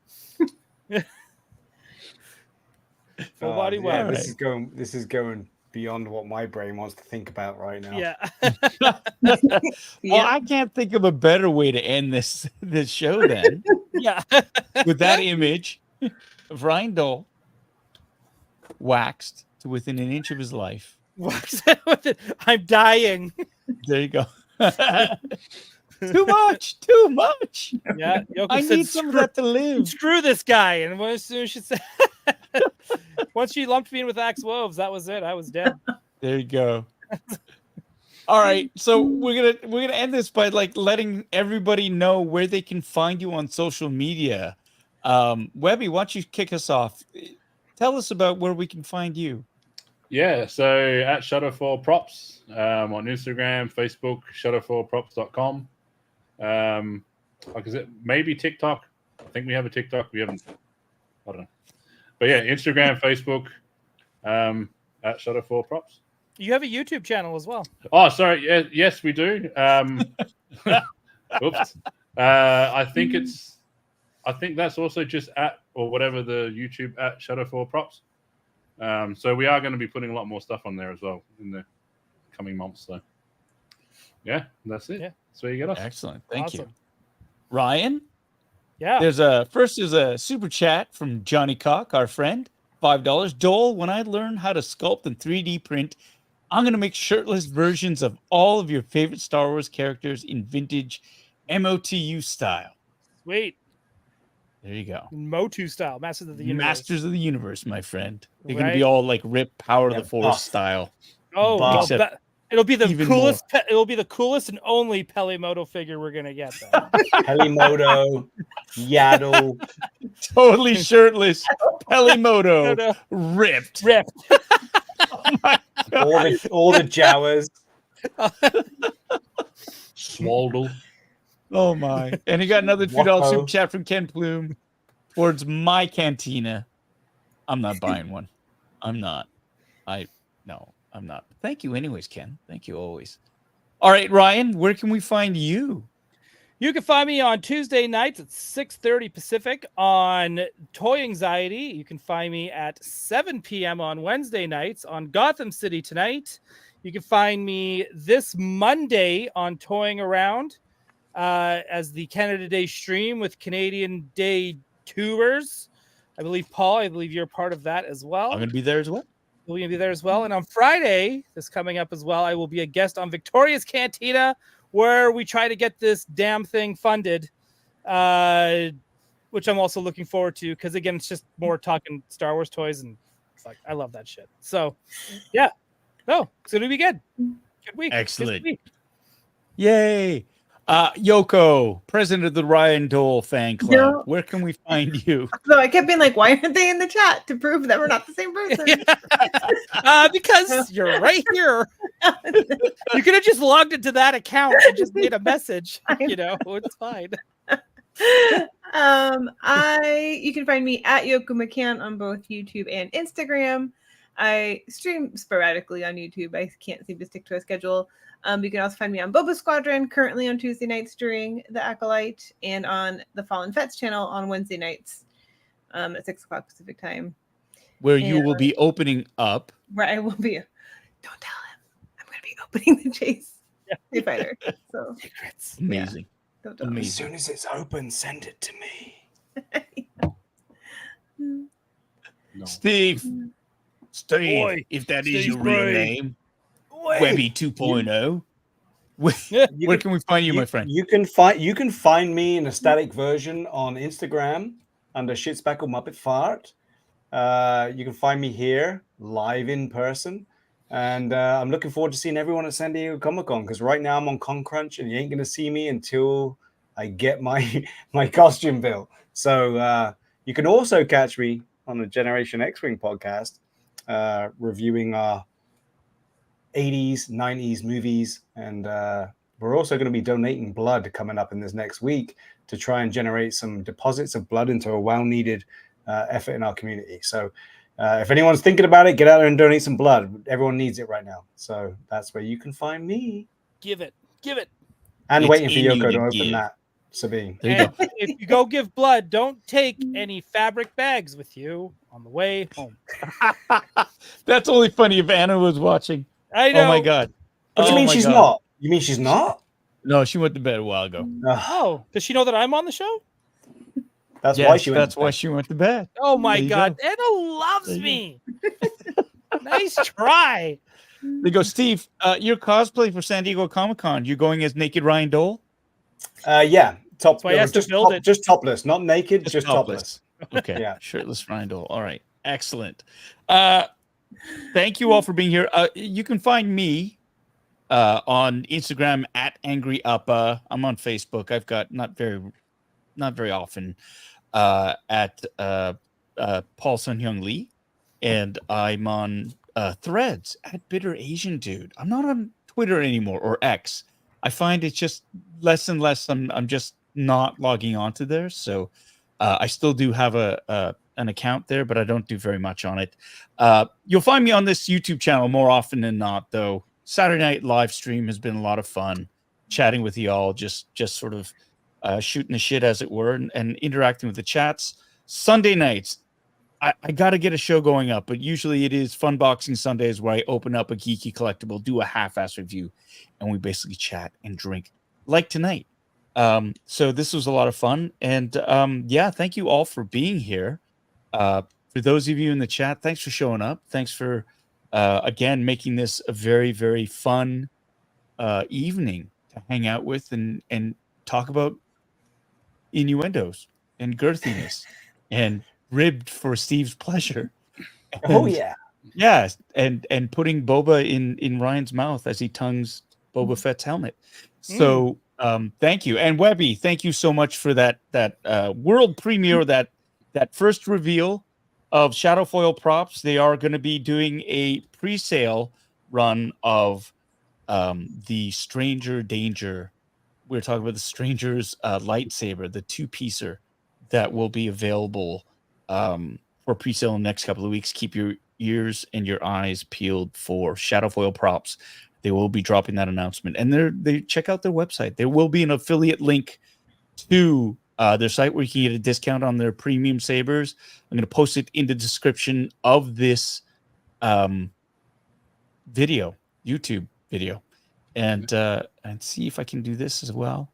Thanks for having me on. And just put it in the chats one more time. Yeah, thanks for dropping by and showing us the Youngling Slayer as well and all the things. I just dropped the link in the chats again.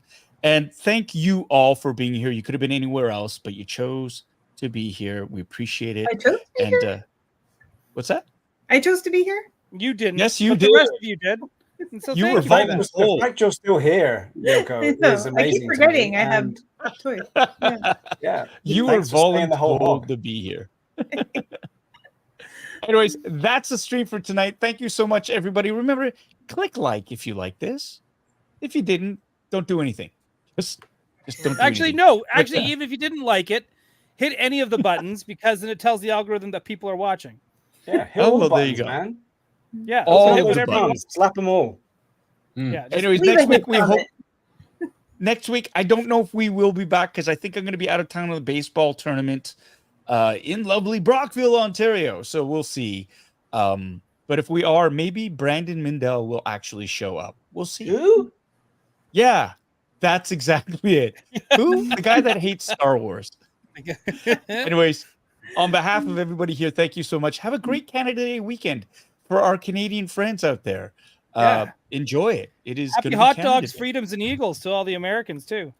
There you go. USA, That's right, on the 4th of USA. July. Good night, everyone. Bye. Bye. Yoko, are you gonna call me at 1:30? Oh my god. Jesus. I'll be up. Just incredible. Okay. Just Good. incredible. Noted. I'll be up. Yeah, I'll be up. Waiting. Yeah. Good night, everyone.